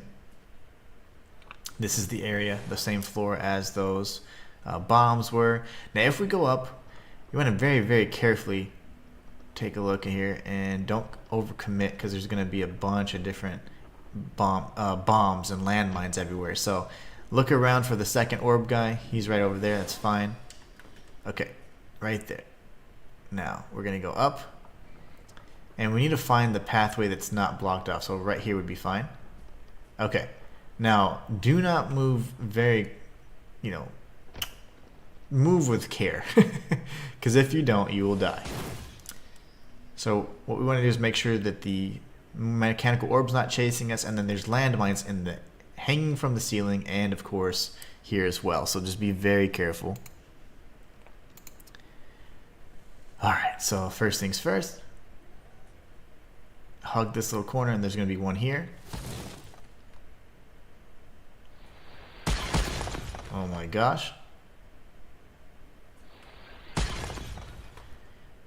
I'm just going to be a noob about it. Oh my gosh. Yep, that sucked. There's landmines everywhere there, so. Not fun. Not fun at all.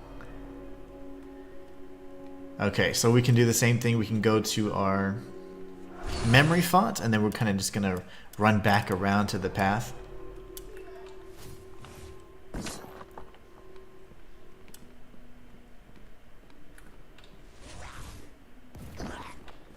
Nice shot, sir. We don't really need to take him out, but it's fine. These goblins are annoying if they hit you. Really? That's funny. Ugh, there you go. Got him.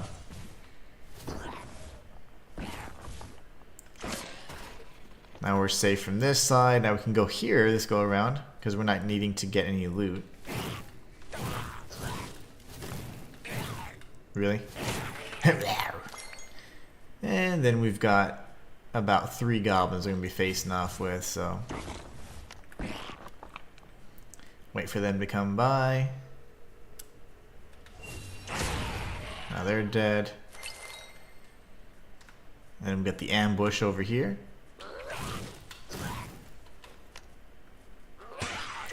Parry, and then take him out. All we're doing is kind of working our way back. Unfortunately, we did die. But now we can save our heals this go around.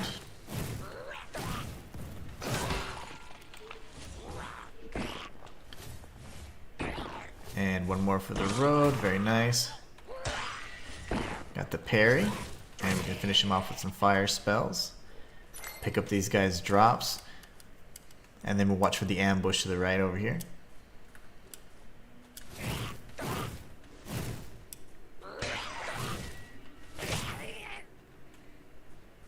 Very nice.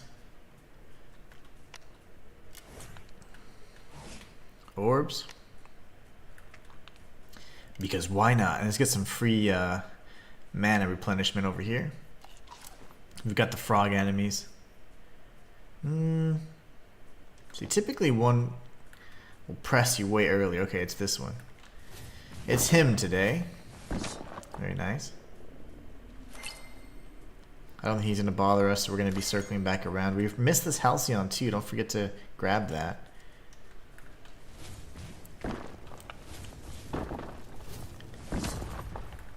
Alright.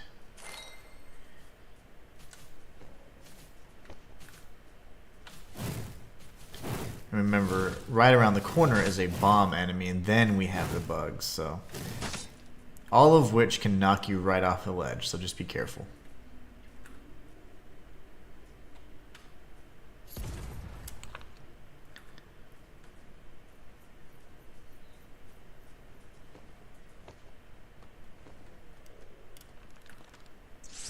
Lovely.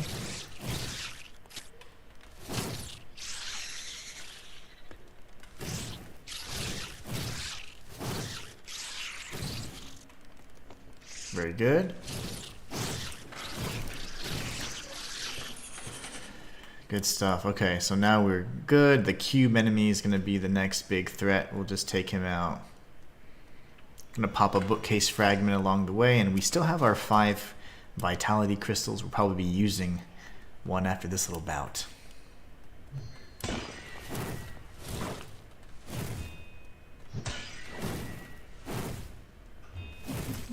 Ow. Really? Don't be cheap. Very good. Alright, so now we've got an arcane cube. Those are important for crafting arcane spells, of course. Different, whatever the enemy types are and the enemy difficulty, they're going to have better drops usually as well. So if you ever need to farm enemies, there's going to be some items along the way that help assist with that. But more than anything, just to kind of know that if you defeat enough enemies, you're going to be able to craft all the spells. You do need 2 playthroughs to craft all the boss level spells though. But everything else can be crafted in a single playthrough. Alright, so we're going to go through here and get blown up a few times. Remember all of the different landmines everywhere, so... Right.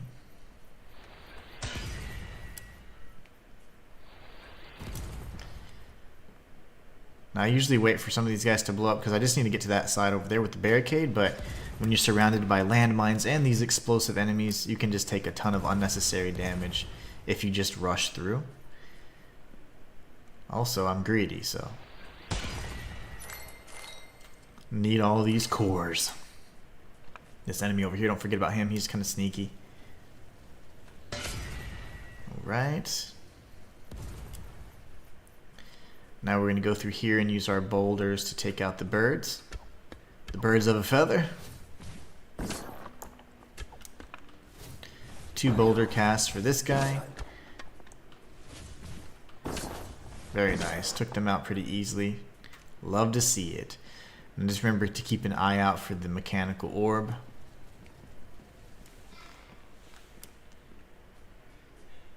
And then instead of fighting everybody and their mama, we're just going to go back up here and try not to die. I am going to top off my health because the explosive is a bit much.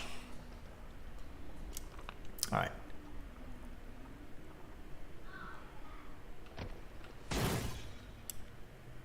Oh gosh. Oh gosh. Oh gosh. Oh gosh.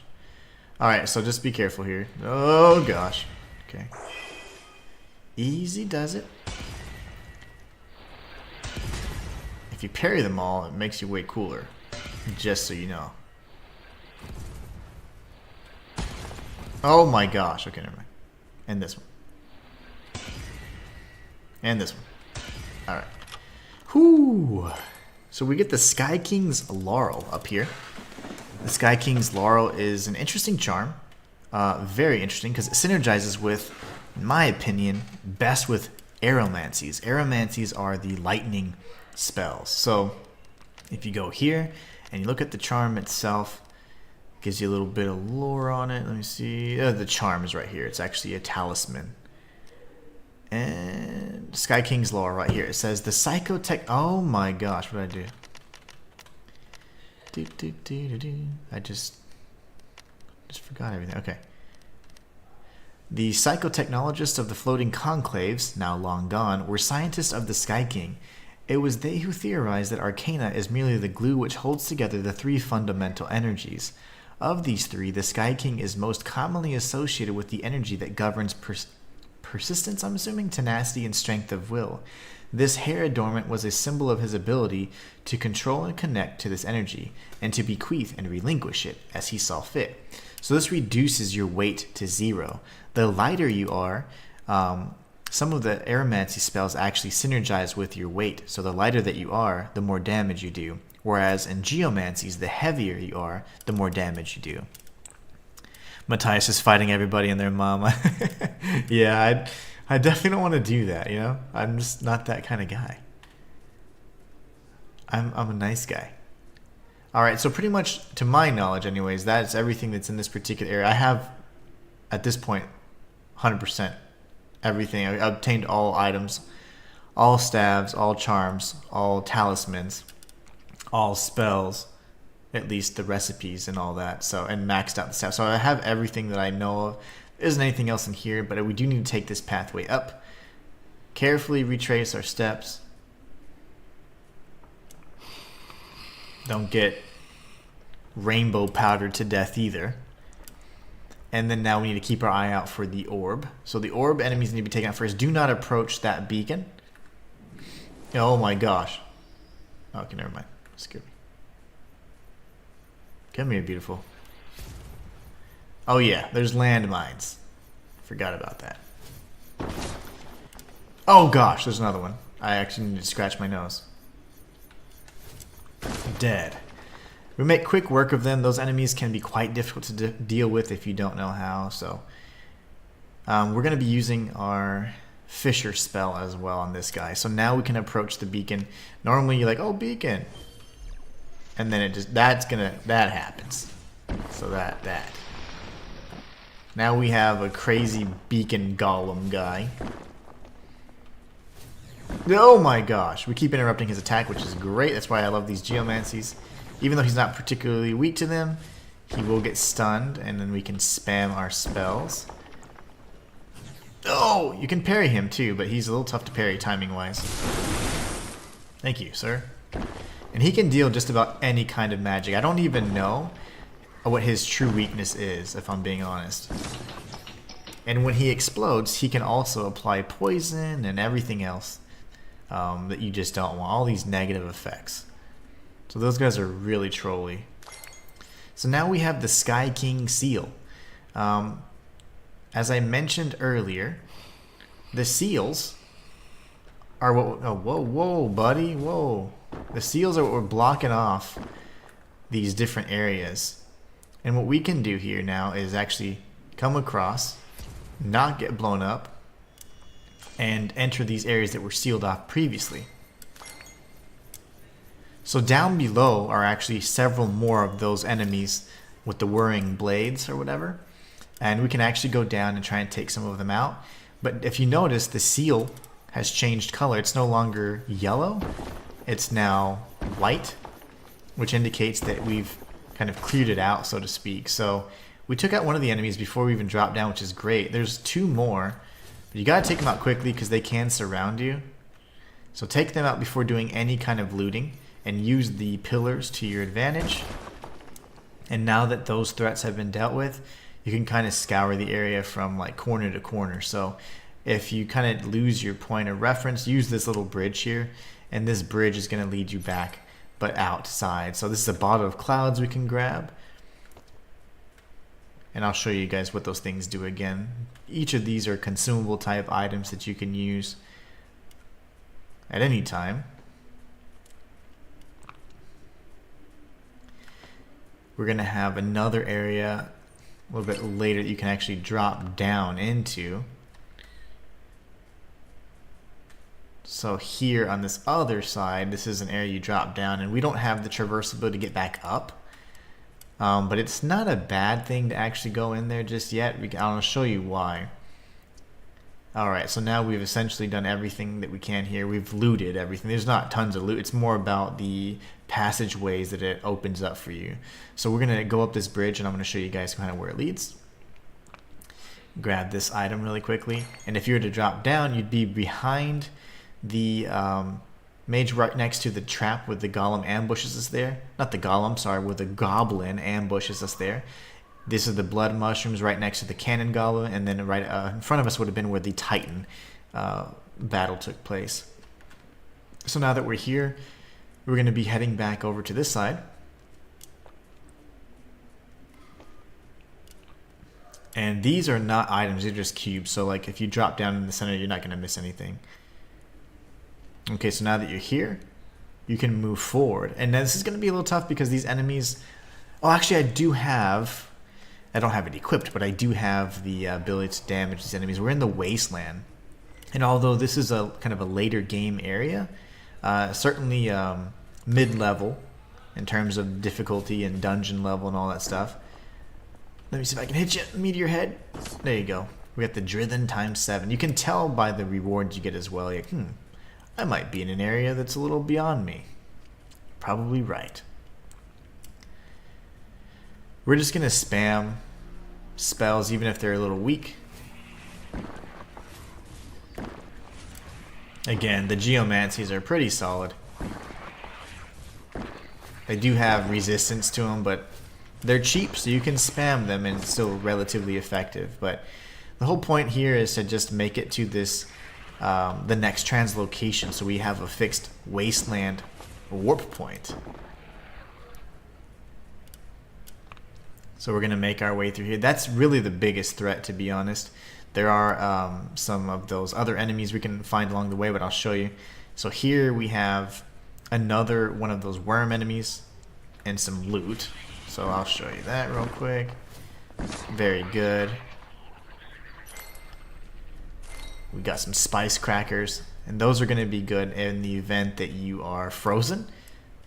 They can remove that frozen affliction. So this is a bridge we can activate if we have the Venomancy, which we will be utilizing later. I didn't figure that out until much, much later, so it's good to know that now.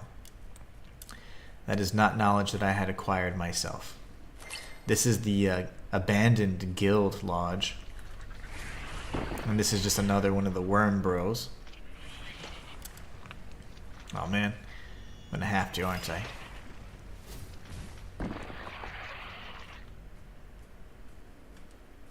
Alright, nothing back there, and then we have an item tucked away behind an urchin right over here.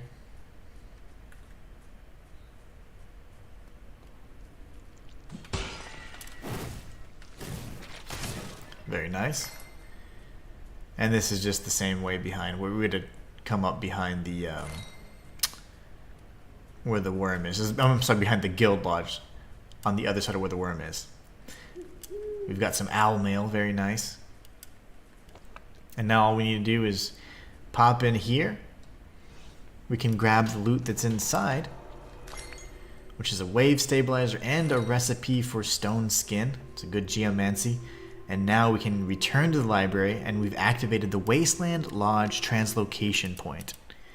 So that's excellent. That gives us a lot of different variety in where we can appear and go to. So that is an area that I would suggest once you get the Sky King's seal, or the way to break through those seals. You definitely want to go there really quickly. It's not very difficult, and you can make it to another translocation point. So we're going to see what Halcyons we have, and we're going to use them all. We're going to level up as much as we can so we can get as close to 30. There you go, 30 is perfect. And then maybe some more. Yeah, I like that. Daddy likes. Alright, so now what we can do is we're going to go to the guild hall, and we're going to purchase some of the bookcase fragments that I love to kind of farm up. And I think I'd like another pencil of time. Ooh, that's expensive though. We'll just go for the bookcase fragments for now. So far, I haven't found a means to go back beyond this staircase, but that's DLC, I'm assuming. Okay, so of all the staves we have, or staves that we have, the crystal spear is going to be the one that we favor most. So let's see, do we have enough to level up to 4? We sure do. That increases our fire and lightning, of course. And then we're shy one of the Drithen 5, so we'll get another Drithen 5 and 6, and we can level the staff up even more, which will just further enhance our earth and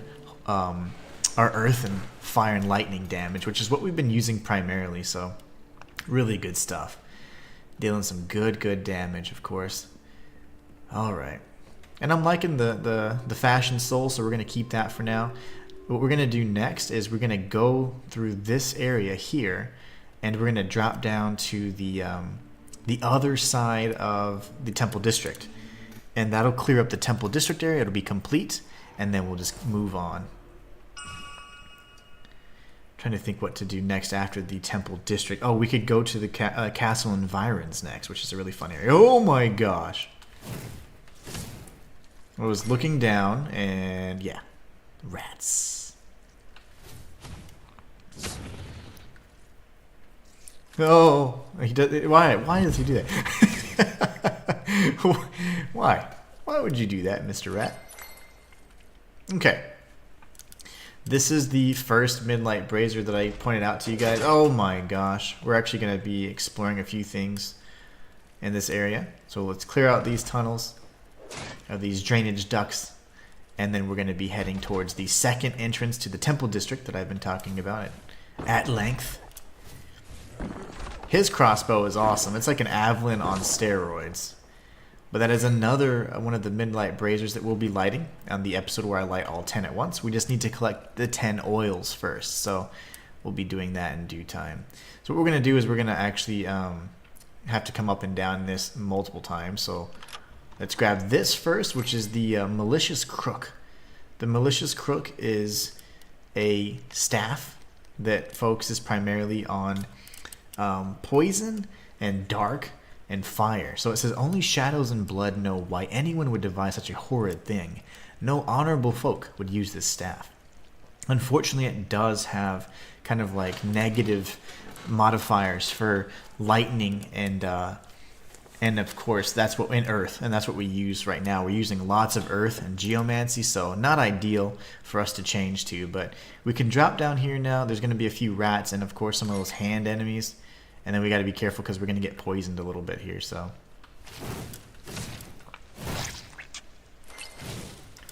But we have plenty of heals, so we should be fine.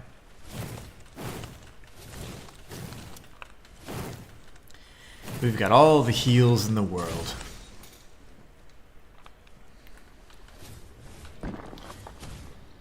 Let's see, he's weakest against fire, so we'll use fire, even though it is a bit costly.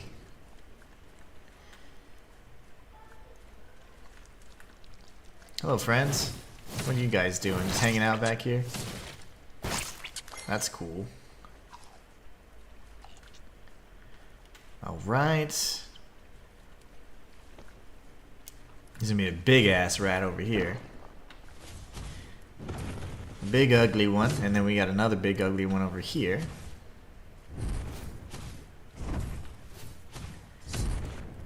And then we will have to work our way back up and around. So let's go ahead and reapply Mage Light so we can have some better visibility. And then we come up this pipe because it's really the only way up. Ow. Now from this pipe you can drop down and grab this loot here, which is Halcyon 6. It's good for consumable for, of course, leveling or using, you know, purchasing items, whatever. It just gives you Arcana. And then what we're going to do is work our way all the way up from the very top of these little tunnels.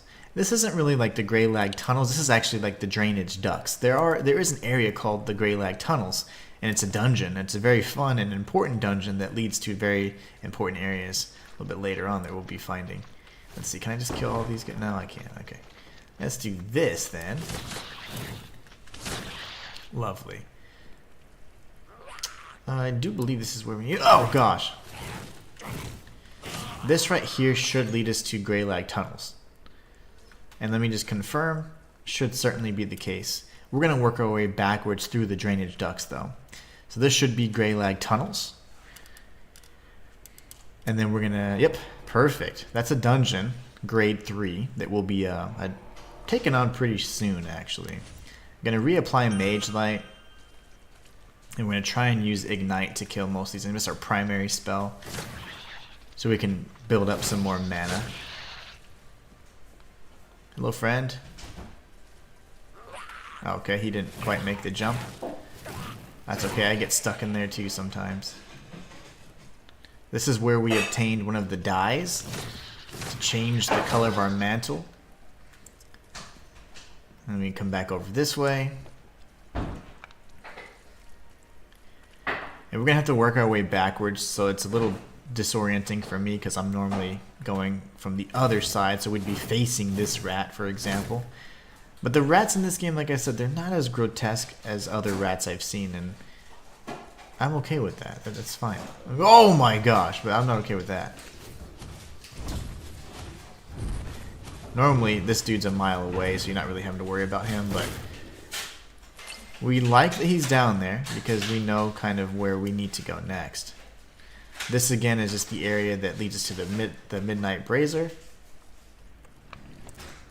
And there are 10. I'll keep saying that just so whoever, if you're popping in at different times or whatever, there's 10 total. Once we obtain all the 10 oils needed to light the braziers, we will... Ow. We will do a video showing all those braziers being lit. I did not realize they had just spammed me, but the thing is, if you're burned, you're going to receive a lot more damage. That is precisely what happened there. Okay, we're going to go back to the guild hall. And from the guild hall, we're just going to go straight across.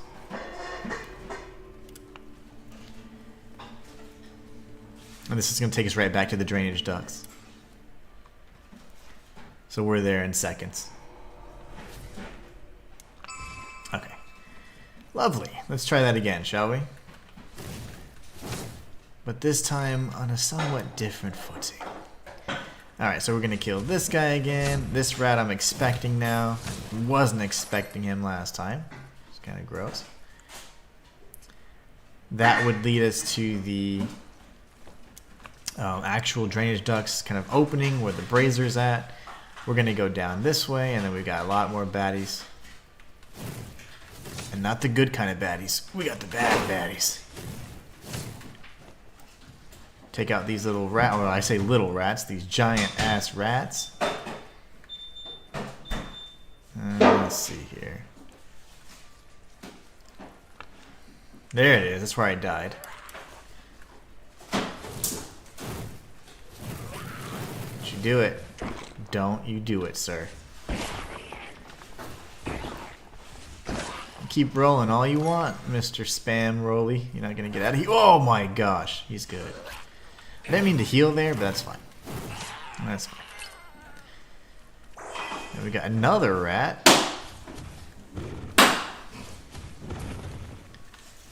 Lovely. And again, this is the Midnight Brazier area, so we know we're going the wrong way now. You circle back around. Free Mana says, "Hi guys, what's going on, Free Mana? Hope you're having a great evening or great day. Let's see here. Matthias says, it's not particularly my business, but I can only presume there's a specific reason why you're afraid of maybe a phobia of rats. If it's too personal, I understand. We can leave it at that. Let's see. So the reason why I don't like rats. Well, I have like a whole phobia on them, honestly, because I just had terrible experience with them. And I think that those experiences together kind of made it to where it's like, yeah, this is bad, you know? And I'm trying to think of the different experiences in particular that kind of set me off. We're going to be making a left here in just a moment. I'm coming back. I'm coming through this area backwards, or a second entrance that I normally wouldn't come in from. So that was the only reason why I was slightly disoriented. But the enemy placement is excellent because I use it as kind of a guide to know, oh my gosh, where the hell to go. Don't you dare. Oh, I'm getting killed by everything. That's great. Heal, baby, heal! Hold on 1 second. I'm over here fighting for my life. But anyways, if we were to go back and to the left, that's where the Mage Light would be, and the entrance from the Valley of Blades. So, alright, let's kill this guy hardcore, because that pissed me off. Free Mana, hopefully you're having a great day. Thank you so much for stopping by again. And those tips, I cannot believe I missed that Titan. I walked right past him, and which is so funny. I don't know how I didn't get his aggro, because I explored every part of the Wasteland and the Great Dust Bowl, and I was like, where the hell is the last Titan? He'd have to be in that area, because that was the only open world area that I hadn't found one in, and it was just really odd. So thank you so much for that hint. But Matthias, to answer your question about the rats, let me think here. Matthias says, "Hey, Fremont, I hope you're having a great. Hope your day's going well. Your game's still awesome. Truly enjoying Inhuman's playthrough." Yeah, actually, good news, Fremont. I've had a few people comment after the streams on the video itself and saying that they purchased the game, that they're checking it out, they're enjoying it. So lots of good news. Lots of good news. Hopefully that's helping you out. And I know that Matthias is going to be picking it up soon as well. He's getting through his Metroidvania backlog right now. Oh my gosh, I just iced the wall. But anyways, my phobias. Back to me. Just kidding. Let's see. I don't really remember the most scary thing, but I was raised on a ranch, right? And so I was, obviously always working outside. We had barns and we had different things like that. There was a lot of instances where you'd be messing with stuff like in dark areas or poorly lit areas, like barns in particular, very poorly lit.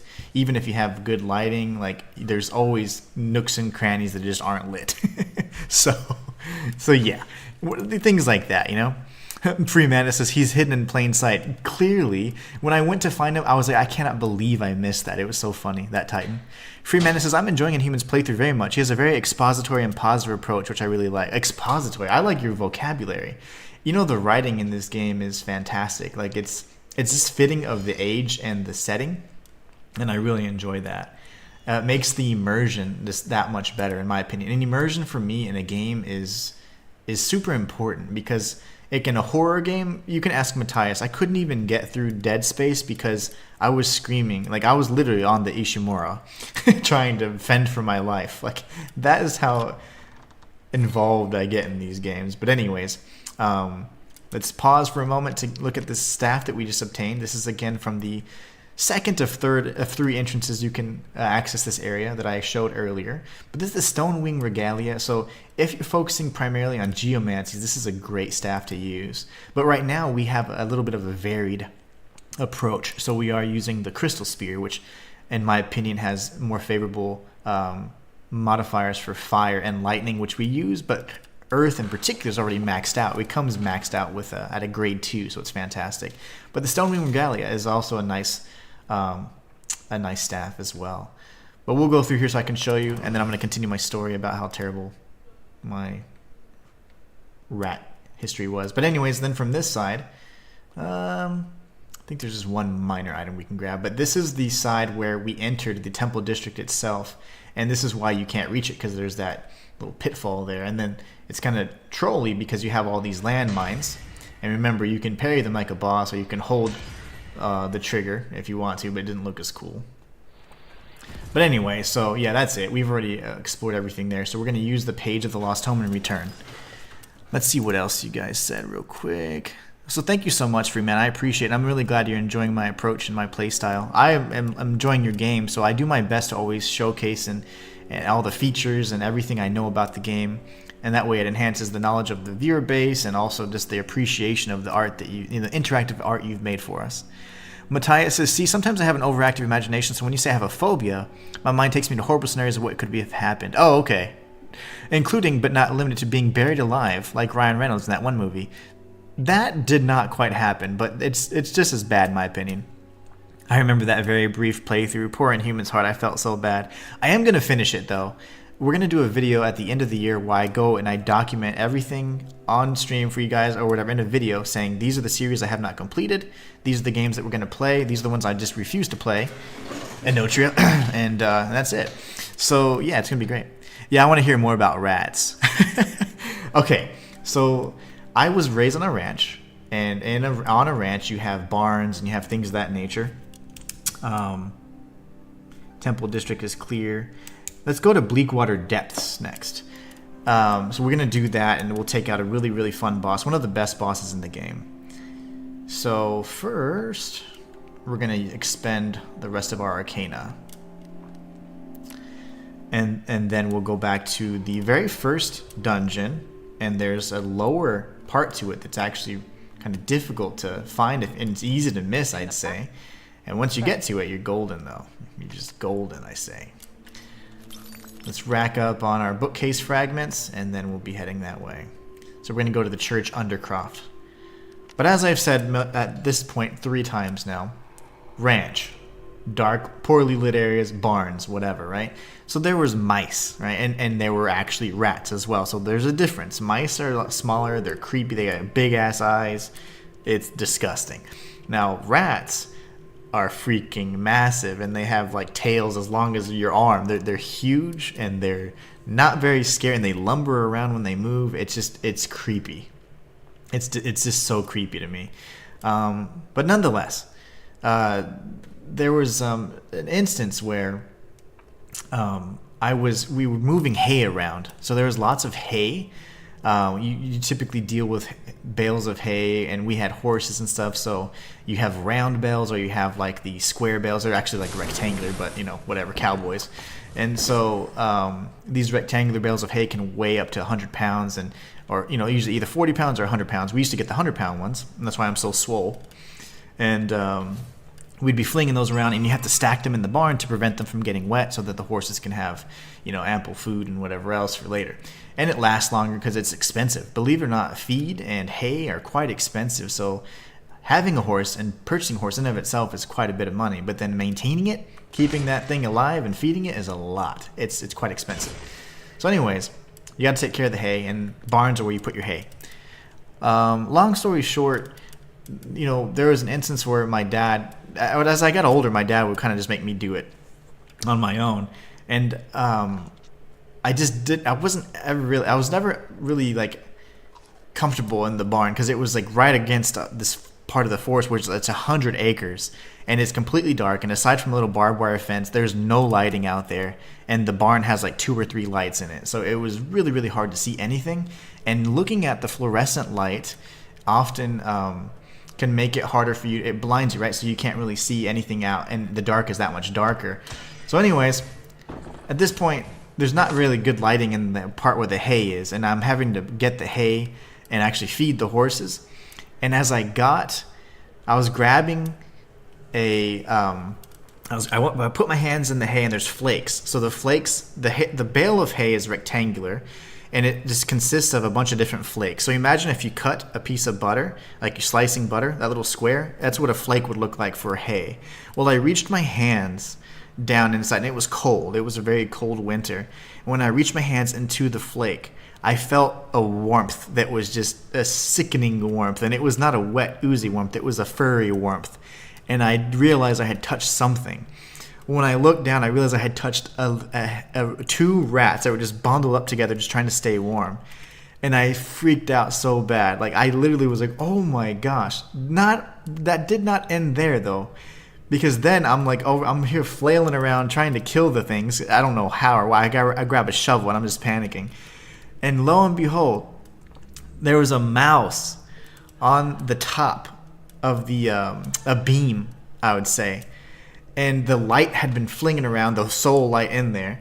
And I guess it freaked out and it jumped. And it jumped literally across my body. Like, it jumped, and it crawled across, and it jumped right off. And I was like, oh my gosh. I was freaking out. So imagine that, right? That was a disgusting first experience. I then had other experiences whenever inside the house with mice, because there was a time where we had like a mouse that was just like trolling us, and of course it was in my room, and I could never. I have chills right now just talking about this stupid story. But yes, rats and mice, they're different, and they're all disgusting, and they all deserve to die. Oh my gosh, that is just oof. But anyways, now that I'm stressed out, and good thing is I have my sake with me, a good glass of morning sake. As I tremble towards the glass. Freemana says, it's funny you mentioned Enotria. I really just could not get on with its combat. I agree with that. I beat the game and I 100% it, but it took me 3 times because I lost a save file. There was a bug that completely broke the progress of the game, and among other things. And I was very frustrated with my experience because of that.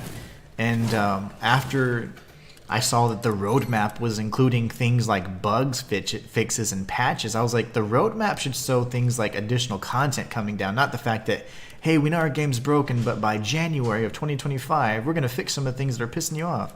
That's just not really acceptable in my opinion, especially if the game is damn near full price. It's like a $60 game. It's like $50-something. So that was the very first game I ever requested a refund in, and I promptly received. Because I was going to be very upset if I didn't. But of course, you had to deal with all the bureaucracy of PlayStation before I could get my money back. But nonetheless, the game was great. The demo was promising. It had its flaws, and I went over them at length. But I was hopeful that there would be some things that they fixed. And they did change up some things, and I was happy about it until those particular bugs and things that just were, in my opinion, it was beyond playable. If it actually deleted my file, there was a second file that I got to the very last boss, but the transformation that occurs during that boss fight didn't take place, and it couldn't take place anymore. And then they weren't responsive either. Like, they completely stopped responding to things that I asked. This is a shortcut we're going to be opening, by the way. But anyways, it was very disappointing that after I mentioned and showed them video of that particular, they just never said anything back. And I was like, well, that's not cool, because I'm over here. I was not rude about it at all, but I was like, hey, this is something that's, might want to take a look at. But no, I didn't really get any feedback from them after a while, so I was like, well, that's disappointing. Alright, let's get out of here. I'm in a bad spot. Alright, let's take this guy out. Let's dodge. Okay, I would say dodge this like a boss. Never mind. And then I'll catch up on chat. I know you guys are saying stuff. You guys are saying words. Let me tell you some words. Thought this was going to be an illusory wall, but it's not. Yeah, Enotria was interesting, and I enjoyed the premise. I did not enjoy the execution at all. Matthias says, Enotria was, in my opinion, a tragedy of gaming, almost as bad as Bleak Faith Forsaken, if not worse, because they had more money, I presume, and a bigger team. Yeah, no doubt. They do make nests, and hey, B, I can't believe you saw that story. I'm sorry you had to hear that. It's disgusting. So one of my lowest moments.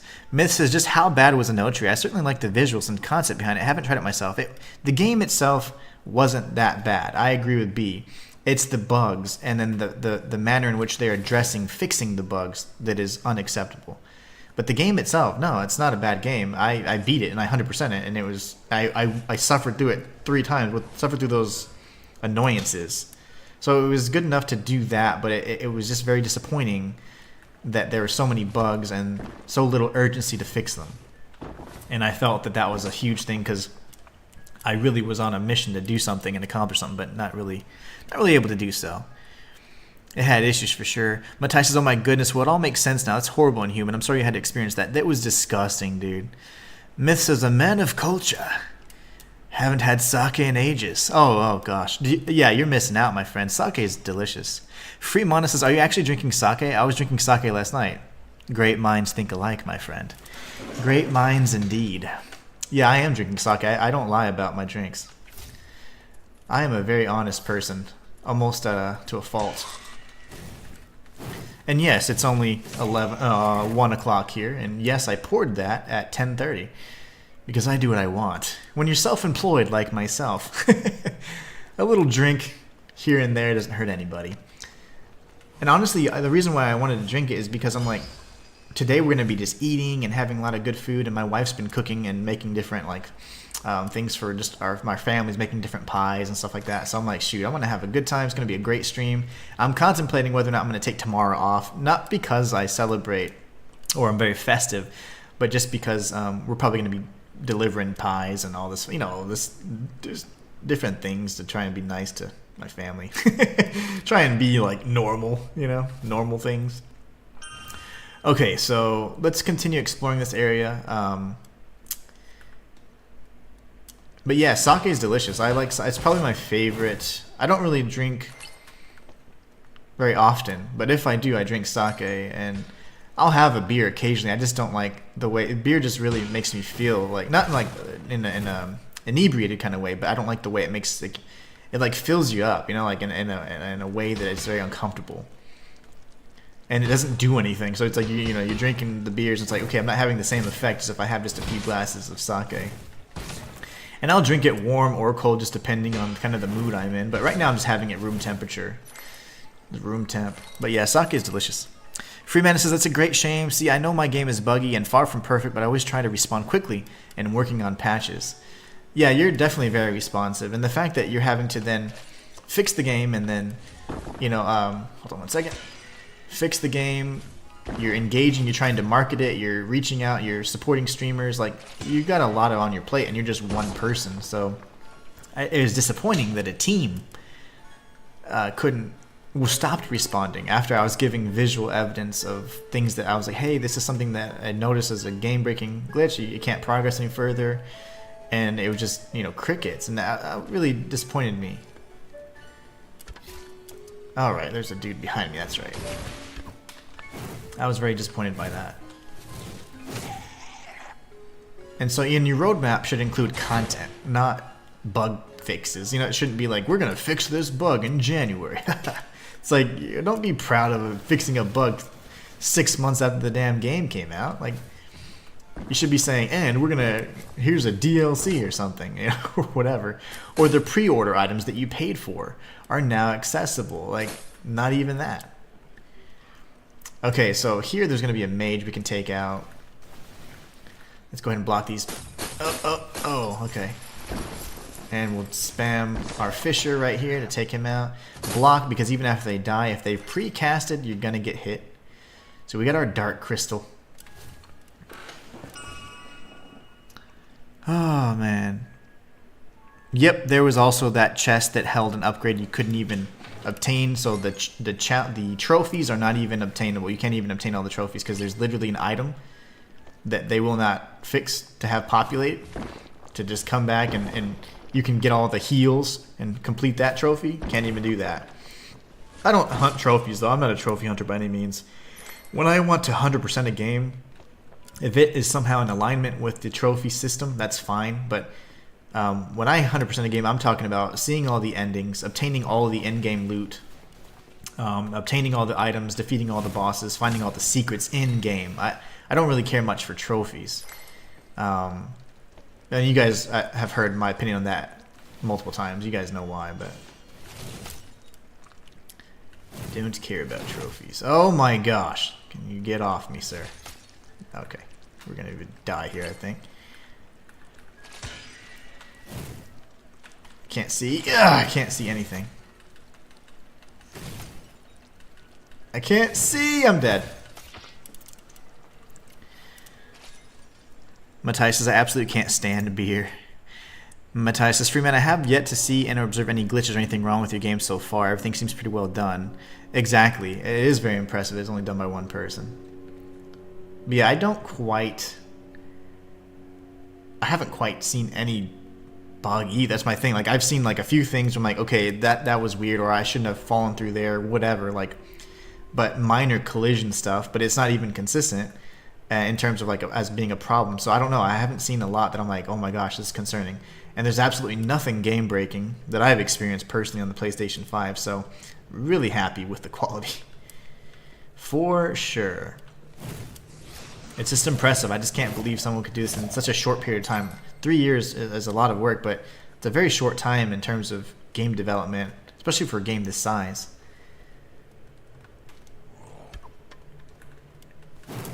Alright, let's do that again. Just erase what just happened in your minds. Matthias can't stand beer. I don't like hate it or anything. And the thing is, like, I don't drink light. Like, if I'm gonna drink a beer, I don't want light beer, you know? I either want something cool and flavored or something like, you know, unique, or I want like a Guinness, you know, like a real man. But I don't know. If I'm gonna have a beer, you know, but beer just isn't really my thing either. And I don't really drink in general. My drug of choice is video games. But yeah, I don't really drink much. I'll partake for sure, but I don't really. I like to be in control, so I feel like you lose some of that whenever you booze up, and I don't like that. I don't like that feeling. I'm boring. Okay, really, sir? Freezing me. I don't need to kill that orb anymore, so he's done. Freeman says, thank you. There are definitely a slew of small bugs and geometry issues, but for me, those things are less important than progression or game-breaking bugs, which I think are basically all gone. Yeah, and I fortunately haven't had to experience any of those. That's good. That is awesome. Very well done. Or at least they're all very, very rare. Freeman says, but I'm working getting all the weird animation bugs out. Nice. B says, don't know a nice cold beer on a hot summer day is nice. Yeah. B, I agree with that. Like, so after, like, or if you're having hot wings or pizza, that's when a beer is needed. Like, you need a beer there. But in general, yeah, like I don't think I'm not like averse to a beer or anything like that. Like, I like me a good beer, but all right, so we were trying to go that path, and oh, that's right. We could circle back around and down. That's fine. That is what we'll do. We're going to go this way instead. We're going to take out this archer right here. Oh, gosh. No, not an archer here yet. We'll go this way. There's two different pathways that circle around, and then, of course, as per usual, it all loops together seamlessly. But only in retrospect can you appreciate the level design. At first, you're like, where the freak do I go? But I'm already past that point. I have a pretty good grasp of it. I do my best to learn these maps for you guys, especially when I'm playing. If I have played the game, I want to give you guys some sort of knowledge or guidance at the very least. But if it's a blind playthrough, you guys are going to see my thought process and how I figure this stuff out. But fortunately, you don't have to see the behind the scenes. Oh, Matthias says, my father was an alcoholic and a drug head and chose alcohol over his own children, so I prefer better beverages for a reason. Plus, I'm more of a Jaeger fan. Oh, you're a Jaeger bomb guy. Well, sorry about that. Yeah, I mean, shoot, man. It's funny that you'll see, like, everyone, well, I say everyone. A lot of people think, like, that they had it hard, but you don't realize how good life is until you see, like, some people just have not been as fortunate, you know? Like, I thought I had it rough, you know, and certain things that I've experienced, but such is life. Such is life. Alright, now this fool. But hey, it builds character. If you just go through skating by in life, I guarantee you'll not be as good a person as one who's had to deal with adversity. And that's just facts, my friend. That's just facts. Alright, we're going to go down at the lowest level too. I'm just taking out all these archers, and I want to take out the mage as well. Alright, you cryomancer.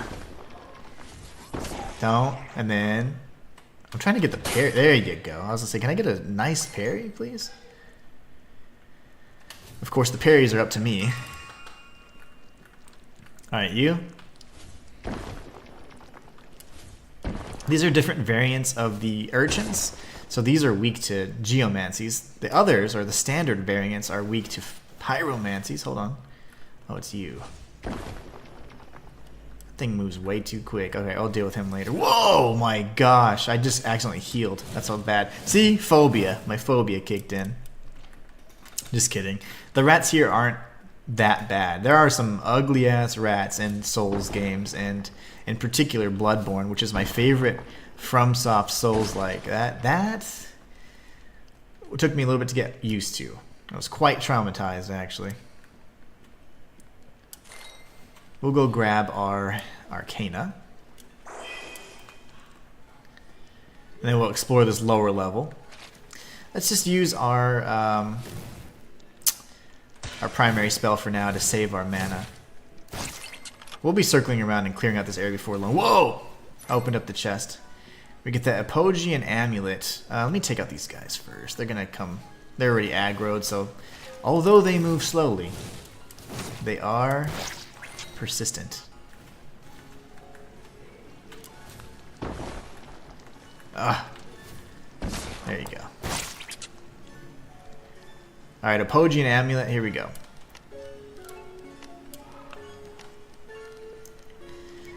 The Apogean Amulet is Masters of it says, Masters of Magic, the Apogeans were obsessed with the moon even though they never saw it. Instead, they crafted its image in every place possible. This half-trinket bears a likeness to the false moon in the Apogean cavern sky, and it will protect its owner as that moon shields the Apogean city.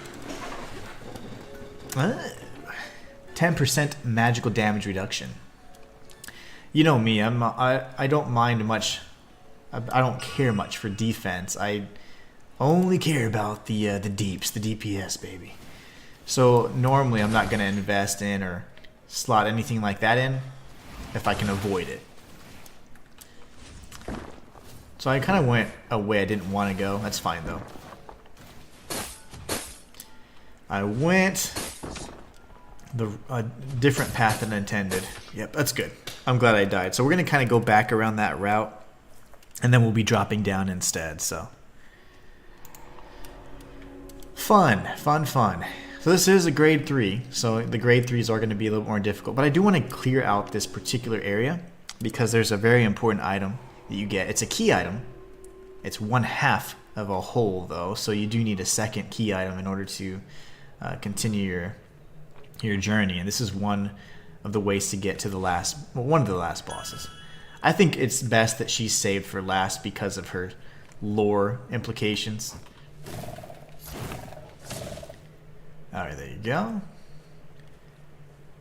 And we're going to go through our little shortcut again. Go past the entrance to the Kren. And then we're going to do our best to not die. Because damn it.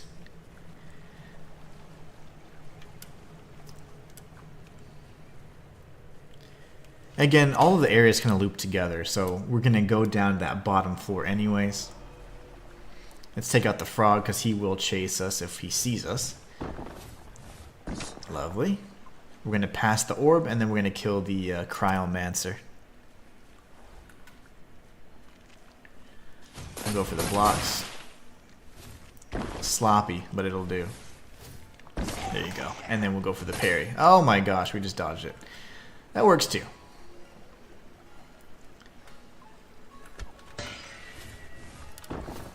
Parries are just excellent. Very satisfying in this game. Oh no! I forgot to cast Mage Light again. My bad. I'm blind. I can't see out there. I'm just gonna go be high damage right now so I can get through some of these areas. I'll let you chase me.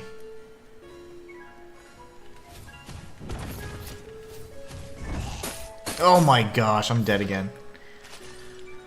Oh no. It was the mage again, but from a distance.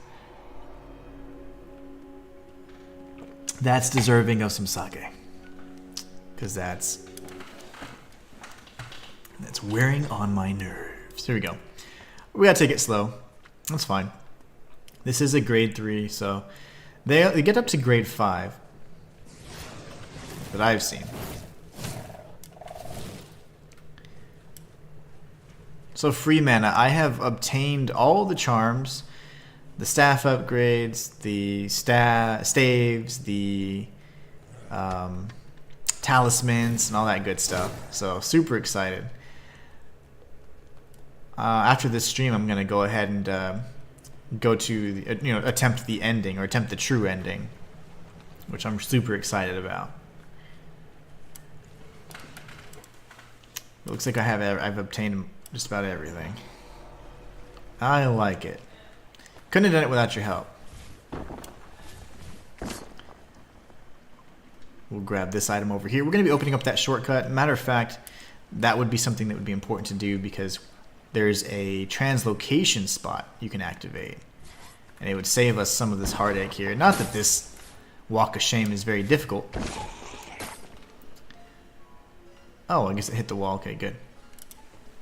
Free Mana says, which do you consider the true ending? Well, I only know of one. I mean, I only know of, like, the ending that I hope I'm going to get. But I don't even know how it ends. You know what I'm saying? I haven't beat it yet. But there's an option that I was given, and I took said option. I was like, okay, I'm going to do this option. So I'm not going to go through with what I would consider the standard ending, where you just collect everything and fight all the bosses. I'm going to try the other method. And I would, once I see the ending, I guess I'll consider which one's true or not. But I haven't seen like the standard ending, so to speak. What I'm considering the true ending is the one where you make a choice to maybe do something different. And that's what I'm considering for now. I don't know, but I'm going to see. I'll have to figure that out though for sure, if I'm going to do any kind of accurate story explained video. Can definitely do ending explained. I'll do ending explained first probably, and then story explained, just for the sake of I want to get this videos out for your exposure quickly. Alright, you guys ready? Yeah.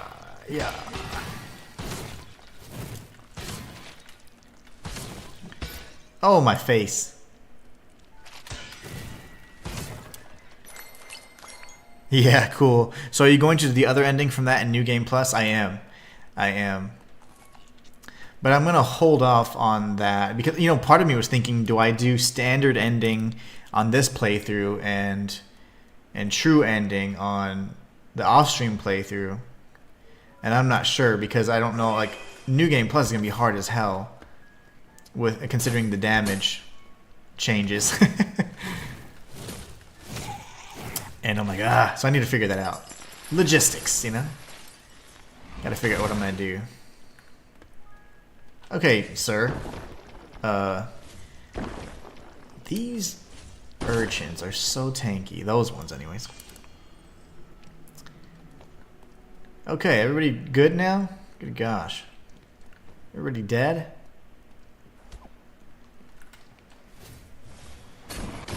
Already? I'm pissed. You're gonna die, sir. Do it. And face my wrath. Sorry, okay, so my whole strategy is completely gone out the door. It's fine. It matters not. Get wrecked. Yeah, okay, I can't hit him. I'm frozen, so that's why I can't actually move very quickly. Get that frozen flame. That's like one of the more important materials you can get. Alright, let's go ahead and cast Mage Light again so I can see what the hell is going on. And let us proceed. You could have dropped down and we would have been around this area anyway, so let's go ahead and explore this lower half and then we'll go back up, circle around, and unlock the shortcut. But yeah, that's my goal. I am definitely going to play and get both endings at some point, but for the sake of getting some of these guides out that I need to get out. I'm going to start doing that tomorrow. And then for the sake of the lore video, I think I'm going to consider doing a second playthrough as quickly as possible and getting this, what I consider the standard ending. I say standard because I'm assuming that's the ending most people are going to get. Or pick. I don't know. It just depends. I guess it's a matter of perspective, but... Okay, thank you. Jeez Louise. Now you, sir, why won't you die? What can I hit you with? There you go. There you go. I need a little bit of arc. I can't wait to get... There's a few charms and rings you can get that allow you to nullify some of these status effects, so they're pretty important. This is another way to get through here. You can get here from the... pretty much the Kren. So that's just the secondary pathway. Alright, making sure we didn't miss any loot. We're good to go. Now we go and explore the far ends of this area. We should be good. Doo, doo, doo. The music's fantastic, by the way. Intro theme is banging. It is an absolute banger. Oh, that's not what I want to do. I am out of mana. I've been casting like a damn fool. Alright.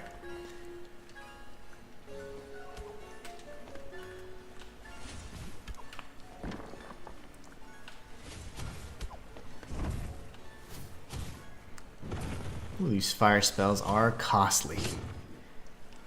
I'm so used to my geomancies. I'm a frugal mage, you know? I like to save that sweet, sweet mana.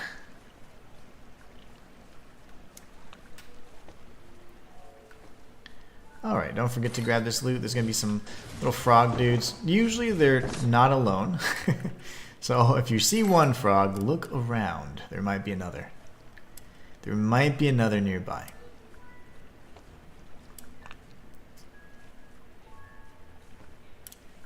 Matthias says, I just realized I misspelled Jaeger. Jaeger means hunter, you know? Did you know that?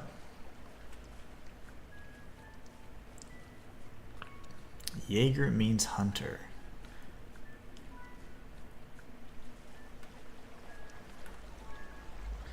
Let's just use our ignite spell on these guys.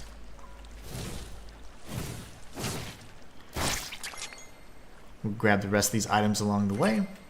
Glacier Bell. That's a consumable that emulates ice or cryomancies.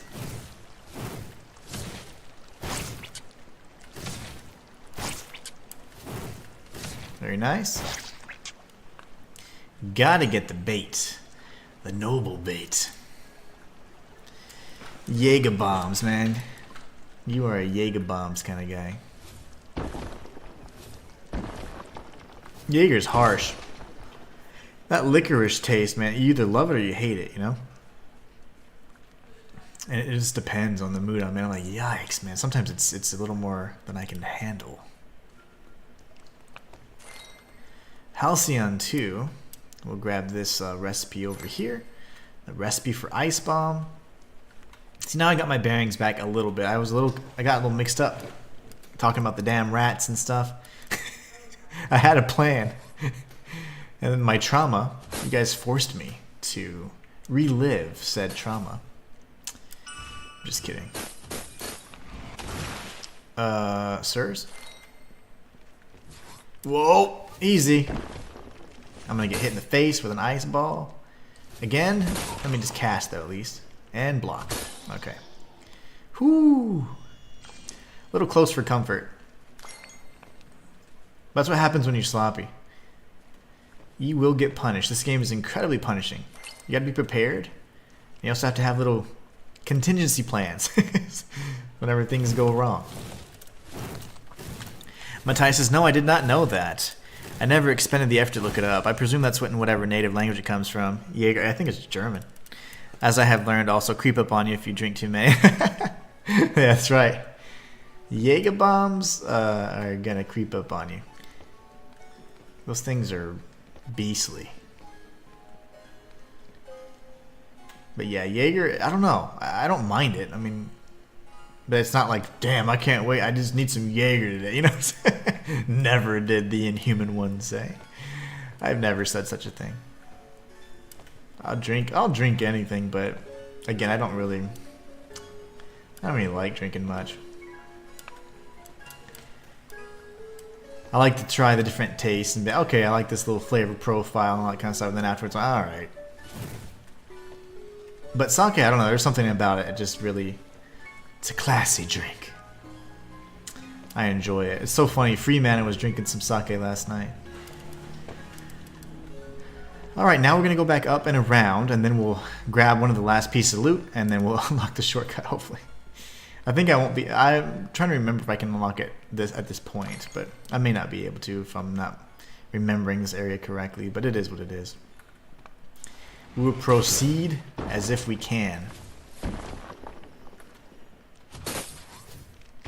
Oh! You, sir, are a fiend. Let's go ahead and use a bookcase fragment. We're going to cast Mage Light again.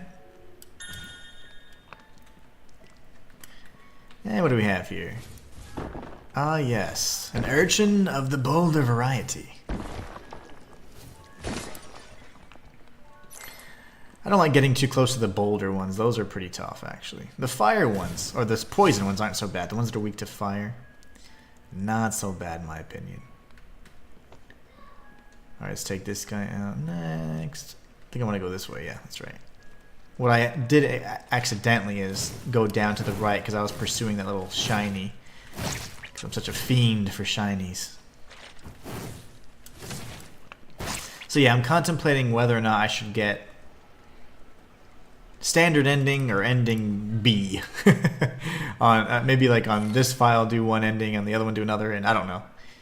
I don't know. Too many decisions. Choice paralysis.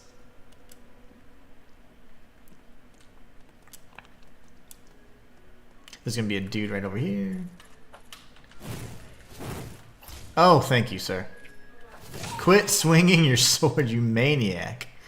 I will destroy you. Okay. Halcyon 3. Halcyon 1. Alright, there we go. We're working our way around. Now we're good. Now we're good. We're gonna circle around and grab some loot. Let these guys do their thing. Thank you. And thank you. Grab this. Now, if we were to proceed this way, this will take us towards the boss. But it's not necessarily important to go and tag the memory font that's going to be down that way. There's going to be a shortcut that is going to be a little bit more useful. Let's use our Mage Light again because I don't want to get surrounded. What do we have here? Which variety are you? You're the stone variety, or weak to stone anyways. But yeah, there's still plenty of exploring to do.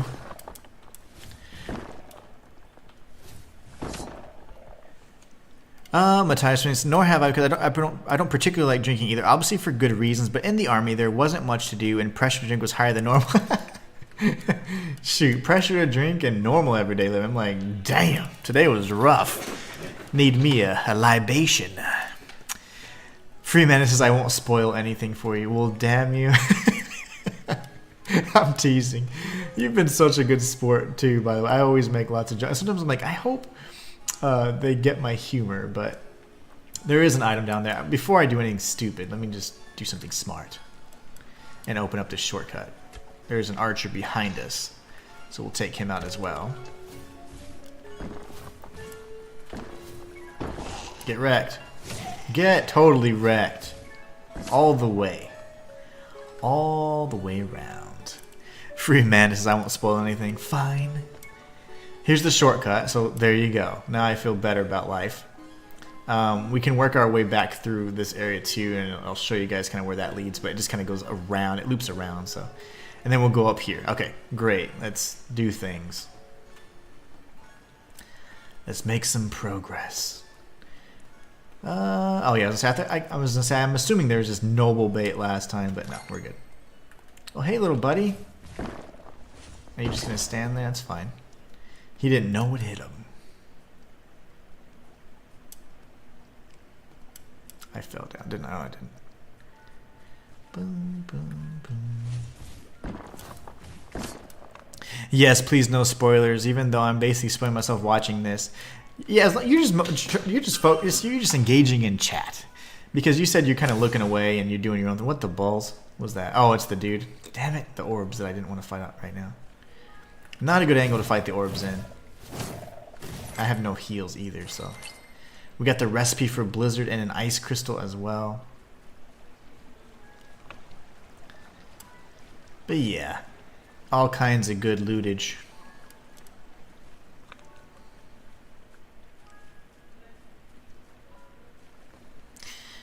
Now we need to circle back down and around.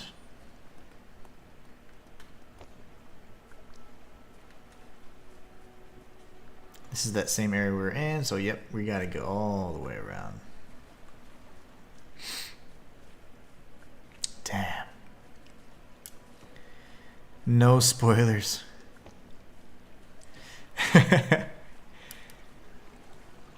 Well, I'm sure Free Mana appreciates the support, Matthias. You're awesome. As always, you're always supporting my streams too. Even when there's just one person, I can count on it being you 9 times out of 10. Which I appreciate more than you know.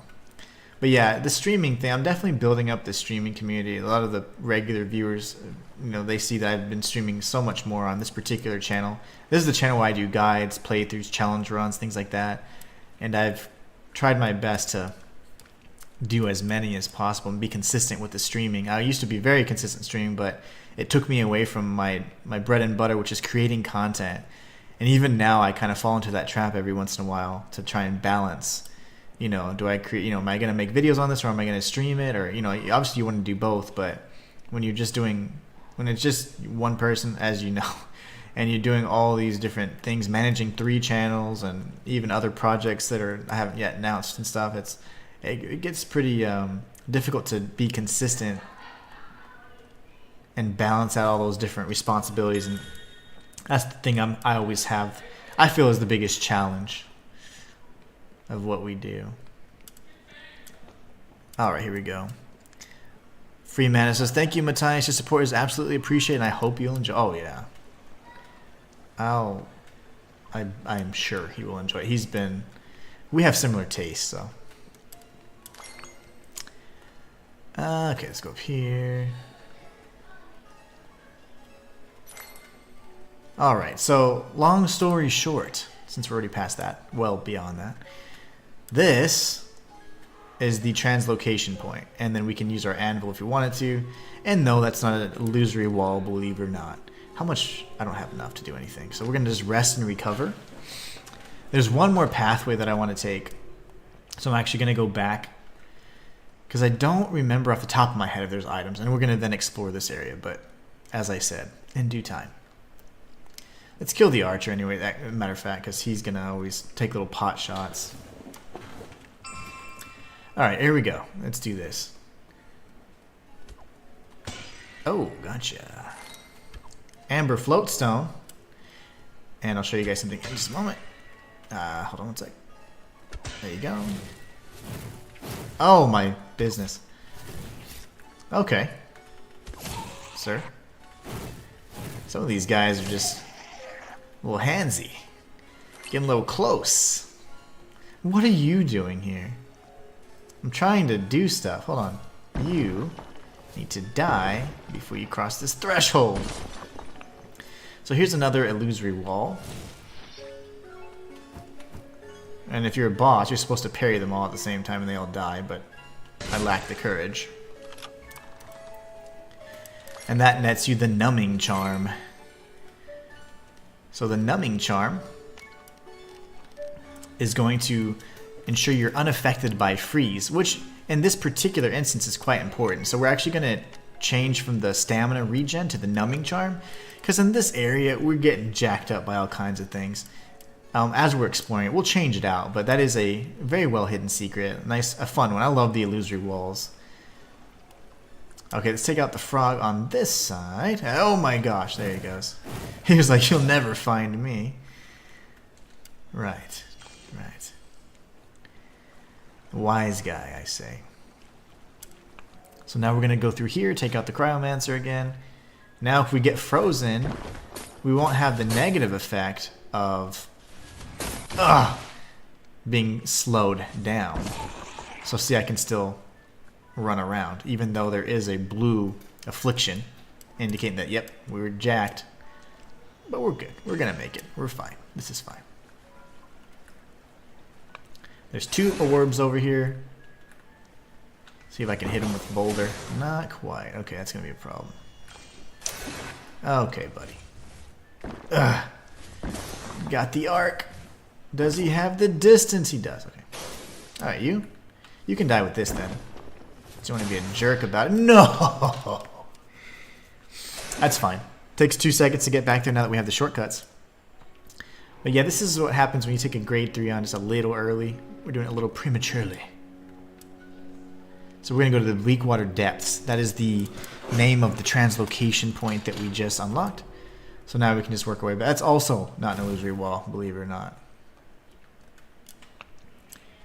Alright, Mage Light. And then Ass Kickery time. Time now for some Ass Kickery. Oh yes.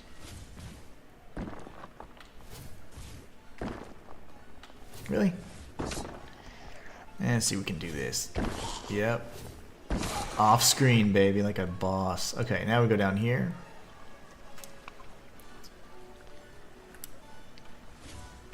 I see you, little frogman. It's good to know enemy placement because then you can just use it against them. And some of these spells have excellent tracking, and they can, like the Geomancy in particular, Fissure is my absolute favorite spell in the entire game. It's so effective.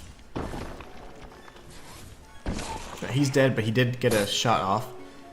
So we've dodged it, we're good to go.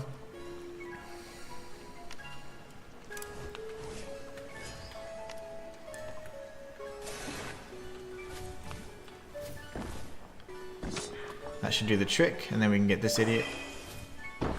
And we're gonna actually not die this time. That'd be cool. That is how you're supposed to do that. This is cool because we're going to get a really special item, so let's go ahead and do this next. Let's see. Making sure there weren't any archers nearby. We'll take the bomb guy out. Sometimes they take a long time to explode. It's like, just die already. Just die already. I figured my mage light was going to run out, so I went for the recast. Oh my god, there's a big rat over here. I didn't think he was going to be facing me. I forgot about that one. Get wrecked. Alright, make sure you circle around to grab all the items, and then we'll go down this way. We got another one of these little bomb dudes, the elemental bombs. We'll use a boulder to take them out. And grab the Frostwood branch. So as you know, this was obviously an area full of ice type enemies and things like that. So if you look at the Frostwood staff, we see that there were once trees which grew by the light of the subterranean moon. The staff was whittled from a branch which fell into crystal waters. So that is going to enhance your cryomancies. I didn't need that, but I just love hitting those orbs. Okay, and then this is going to be the area that we had already explored. The corner that we explored, we grabbed a few things. And then this upper level here is where the actual exit to the boss is. There's a series of bosses you have to defeat in order to get 2 halves of a key item. And that will help you progress to the end of the game. If you don't get them, obviously that boss is inaccessible. But let's go around here first. I think there's just one small crafting item if I'm not mistaken. Get the holy water. That's a good curative actually. The holy water is going to be good for if you're cursed. If you are cursed, you can always use it to allow yourself to heal. And it's going to be very important in places like the Snapwoods and in some of the later open world areas that you have to traverse. And I can't believe I missed this. We got the Frozen Arc recipe. It's hard to see because you have blue and purple flora. So it's just like, you know, it's easy to miss. So just make sure you keep your eyes out on that. Oh, there's two. I was gonna say, what? How did he come back?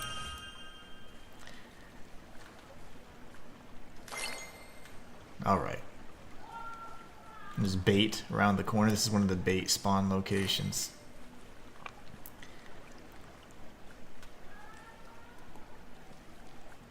So I have 10k. We'll be fine. Even if we die, we'll be fine. Really? His little mouth was up. He was like, yeah! What a bastard. Oh, man. I want to punch him. If only I could kill him twice. Wouldn't that be a sight? Alright, we're going to go this way now. This is the entrance to one of my favorite bosses in the game. There are so many unique boss fights in this game. I really enjoy them all, but this one in particular, it is solid. It took me a few minutes to figure out. I was like, okay, what's going on? And I just wasn't able to deal any damage. And then if I was, I didn't know why or how. But there is certainly I say gimmick. I don't really like that word. I like gimmick if it's like a cheapy little mechanic. But there's a certain mechanic that is at play. And you need to be aware of it. And I would just advise that the first thing you should do is take a look at your spell book and make sure you have a varied amount of different spells available. So what I should do... I don't know if this will be sufficient, actually. Yeah, I'm going to use my pencil tome. So here we're going to go and use the pencil of time, I should say. We need to buy some more, because these do come in handy. So we're going to use our pencil of time. This allows us to change our spells up kind of on the fly. So, in all honesty, we're probably not going to need too many different types of than what we already have. So let's just add, if we can. Let's see. We're not going to need a melee one. Well, yeah, we will. We'll change Mage Light to Thunderbolt. And then this maybe to Eldritch, just in case. Just in case there's anything crazy that comes up. But you want to have a wide variety of spells, and you're going to see why in just a moment. So now we're going to go ahead and I think we tagged the memory font. We're going to start killing off these little slimes. And it's really sad because the lore behind the slimes is actually pretty interesting. A lot of these creatures went extinct because, yeah, I guess sorcerers and people of the sort were farming them up to create these different ways to become immune to status effects. So really cool from a lore perspective anyways.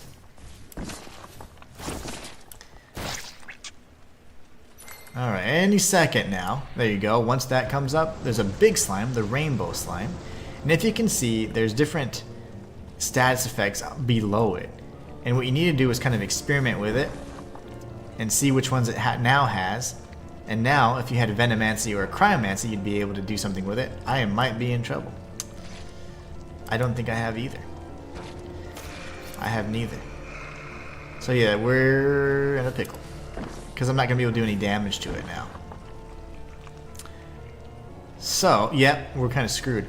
So instead what we're going to do is we're going to equip the other spell we had. Let me see, the Ice Dirk Volley. I'm trying to remember the name of it. So since we're here, we can do it for free. Unfortunately, we did waste that tome. There probably won't be a dark component to it now that I'm thinking of it, because he's going to be actually elements, not something that would be like, you know, dark magic or holy, for example. So no worries. Now that we're here, we can go ahead and level as well, at least the single time. We'll have a little bit more mana, and then once we defeat the rainbow slime, we're going to have even more arcana that we can use, and we'll purchase a pencil of time or two and continue along the way. But yeah, this is a pretty heavy cast, so Free Mana says, man, I love that you pay so close attention to the lore. That is what I do, my friend. Literally, and lore is what really drives me. And again, I'm real big on immersion, so the lore is just huge to me. That's how I feel like I'm part of the game world. That's the wrong spell. I need my light. Yeah, there you go, Thunderbolt. And what I normally do is you can just stack the enemies. I've taught you guys about stacking before. You line the enemies up so you can kind of attack more of them at once. Obviously, some of them are going to be immune to the particular spell you're using.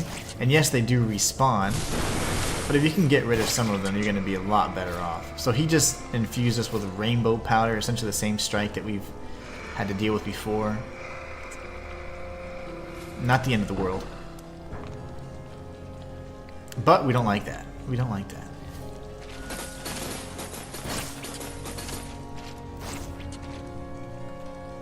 Alright, we need to do this now.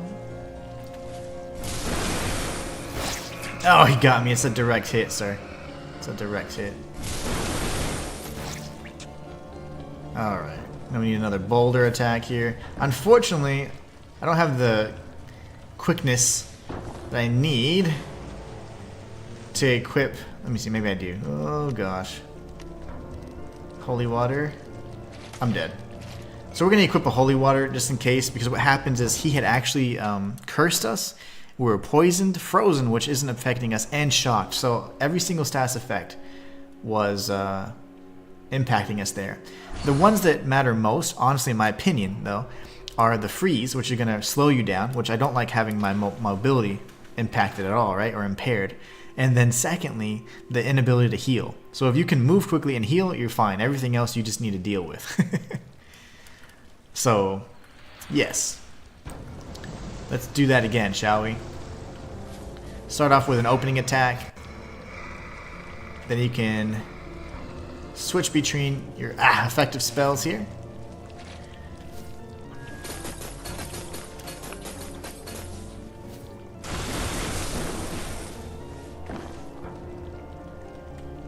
Back away. Here's what we're going to do. We're going to run around again. We are poisoned, but no big deal. We still got plenty of heals. We can do this to kill some of the slimes, because the Fissure, again, is going to be such an incredible spell to, not only for AoE, but it's just a great spell. Not too many creatures are resistant to geomancy, and even if they are, you can pretty much beast through anyways. So now we're going to go to Ice Dirk Volley. Switch over. Matthias says, we're all lore mongers here. Well, I can't speak for everybody, but I know, but I am. Oh, yes. We certainly are. This should do some damage. Do this. Let's see. I'm looking at my health as well, just trying to manage a few things at once. That's what's so fun about this fight.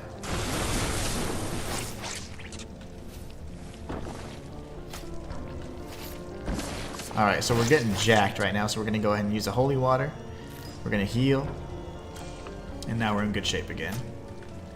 Now we can be friends again.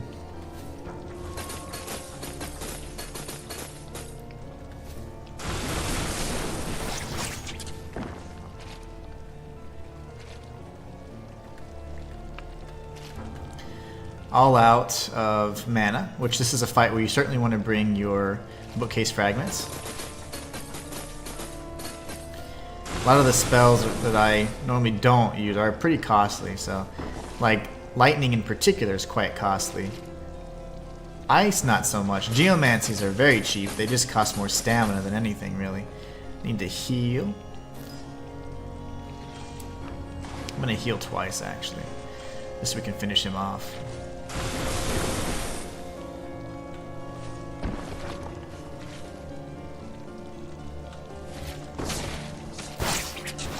And let's see. He's not dead yet. Now he is.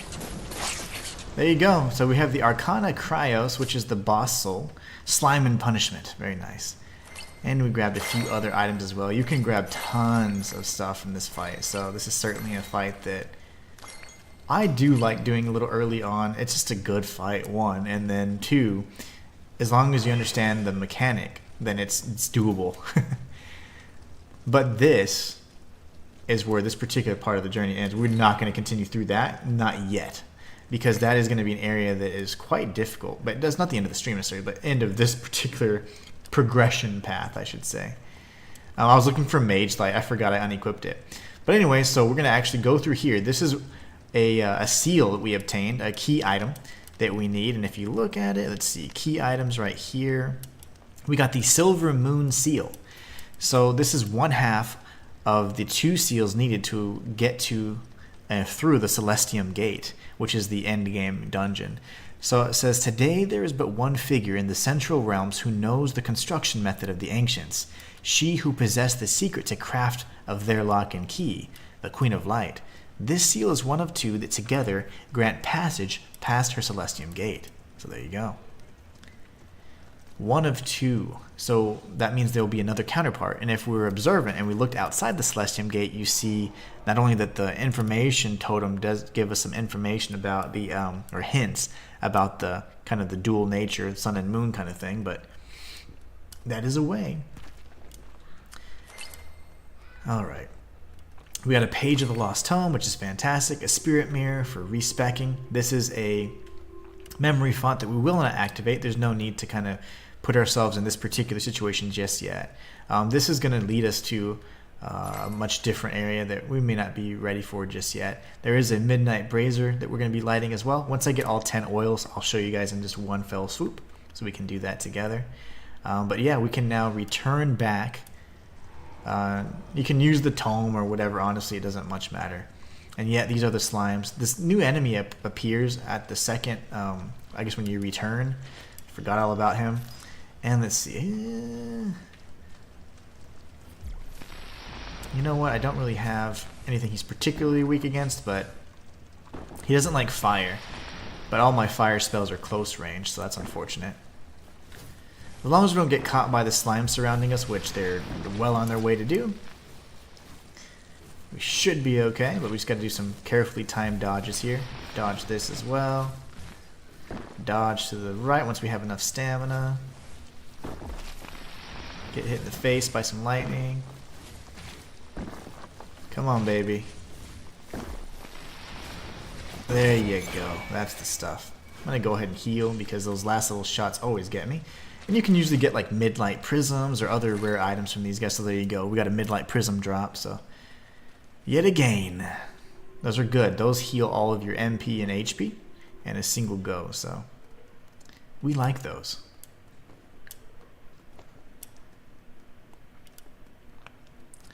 So we're going to run back up to the translocation portal. And yes, I know I have totem page. I'm just cheap. I like to keep this stuff. I have like 50 bookcase fragments in my other file. Hello, shrink. I didn't get the timing. But we got some jar fragments, which is invaluable. Shadow bait.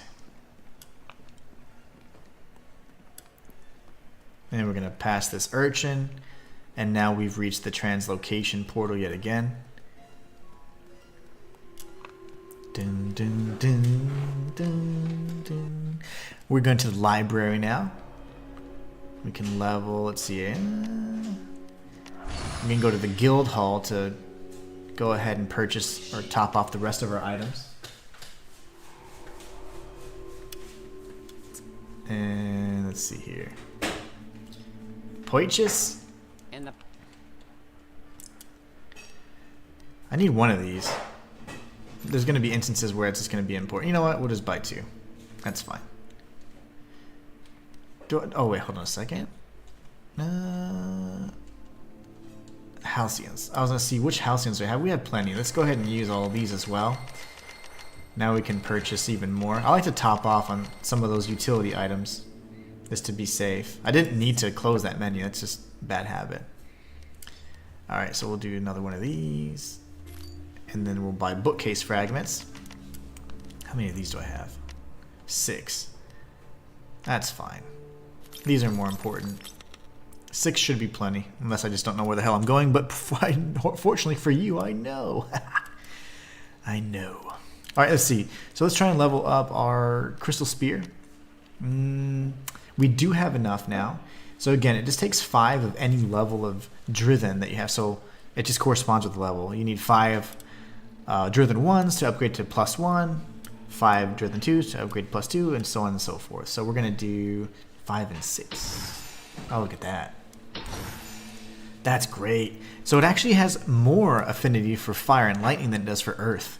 Even though we're using primarily earth, that's fine. We're going to stick with this staff for the most part. I really do like the different spells we've been using, and it's nice to play a little differently from what I'm doing in my main file. So let's go back to the library. We're going to go ahead and update our spells, make sure we have the right spells. And we definitely need our utility back as well. So the Mage Light. This is good for if we come across any golems or anything, so not bad. And let's see, we didn't change any of these here, so okay.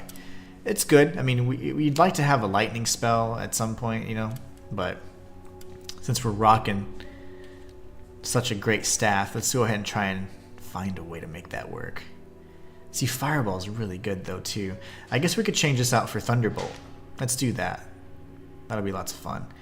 And I think we have Boulder, and let me see what else. Fisher is just, I can't remove Fisher. It's just too good.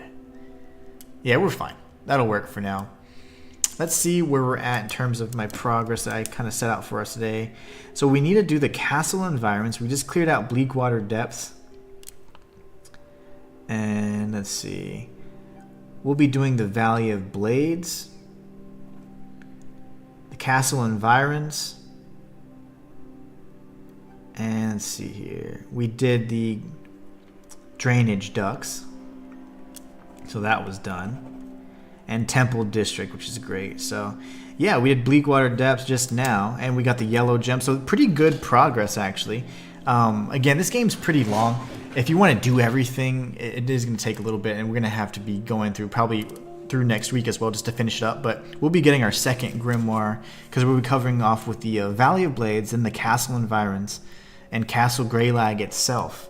That will then take us to a very excellent looking area that's just amazing. You got to see it for yourself, and then we'll be taking on the second grimoire.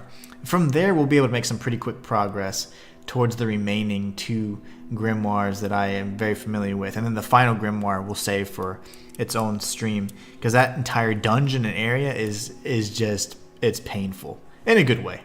But anyways, I want to say thank you all so much for stopping by today. I'm gonna get some food in me. I have not yet eaten. I'm quite hungry, so I'm gonna get some food, and I hope you guys, if you celebrate, have a great Thanksgiving. Once again, I just want to say thank you all so much for just stopping by and supporting the channel. I know it's, again, smaller stream, but every viewer, every set of eyeballs really does mean a lot. It helps me continue to live in my dream of being a full-time content creator. And although it's tougher sometimes than others, you guys being here makes everything all the while, worthwhile and everything. So thank you all so much. You guys are awesome. And now you guys know the reason why I don't like rats. Also, there's a story I have about roaches, and that's another one. We'll save that for the next stream. Matthias says, Freeman, I'm not sure if you're still in here, but my inquisitive nature begs me to ask you a question. That being, did you go to school to learn how to make a game, or did you learn it on your own? I'm not sure if he's here anymore, but in either case, you guys are awesome. Hope you have a great rest of your day, great rest of your week if I don't see you. And as always, I want to say thank you for being the best part of my channel. I am going to eat, and then guess what? I'm going to play some Codex Lost off stream so I can prepare to make guides for you guys and some lore videos. And we will, I guess, reconvene tomorrow. We're going to be continuing off and facing off with the second of the two Grimoire Lords, and just moving on from there. Oh, Free Mana. There you go. Free Mana is here, so I won't sign off just yet because then the chat will disconnect. So Matthias asked if you went to school to learn how to make games. Like, did you get schooling or education on it? Oh my gosh. Free Mana says, hi. I didn't study. I learned on my own. You're a phenom, I tell you. What I studied was music. Well, that's why the music is so good too. I was like, because usually you can see if someone has a certain skill set, and it seems like, you know, in general, like the game is, again, very, very good, but the music, I'm like, damn, the music really hits. And I was noticing that in some of the tracks, I think you mentioned that you composed most of it too, right? But anyways, yeah, Free Mana is a very talented human being and a really cool person. Again, thank you so much for supporting. Again, I know I'm a smaller channel, but to have a dev on here, it's always fun. We've had a few devs, very rarely, but it's always a great milestone and something to always look back on, and it's a great experience to have. So I hope to start making these guides for you on this game.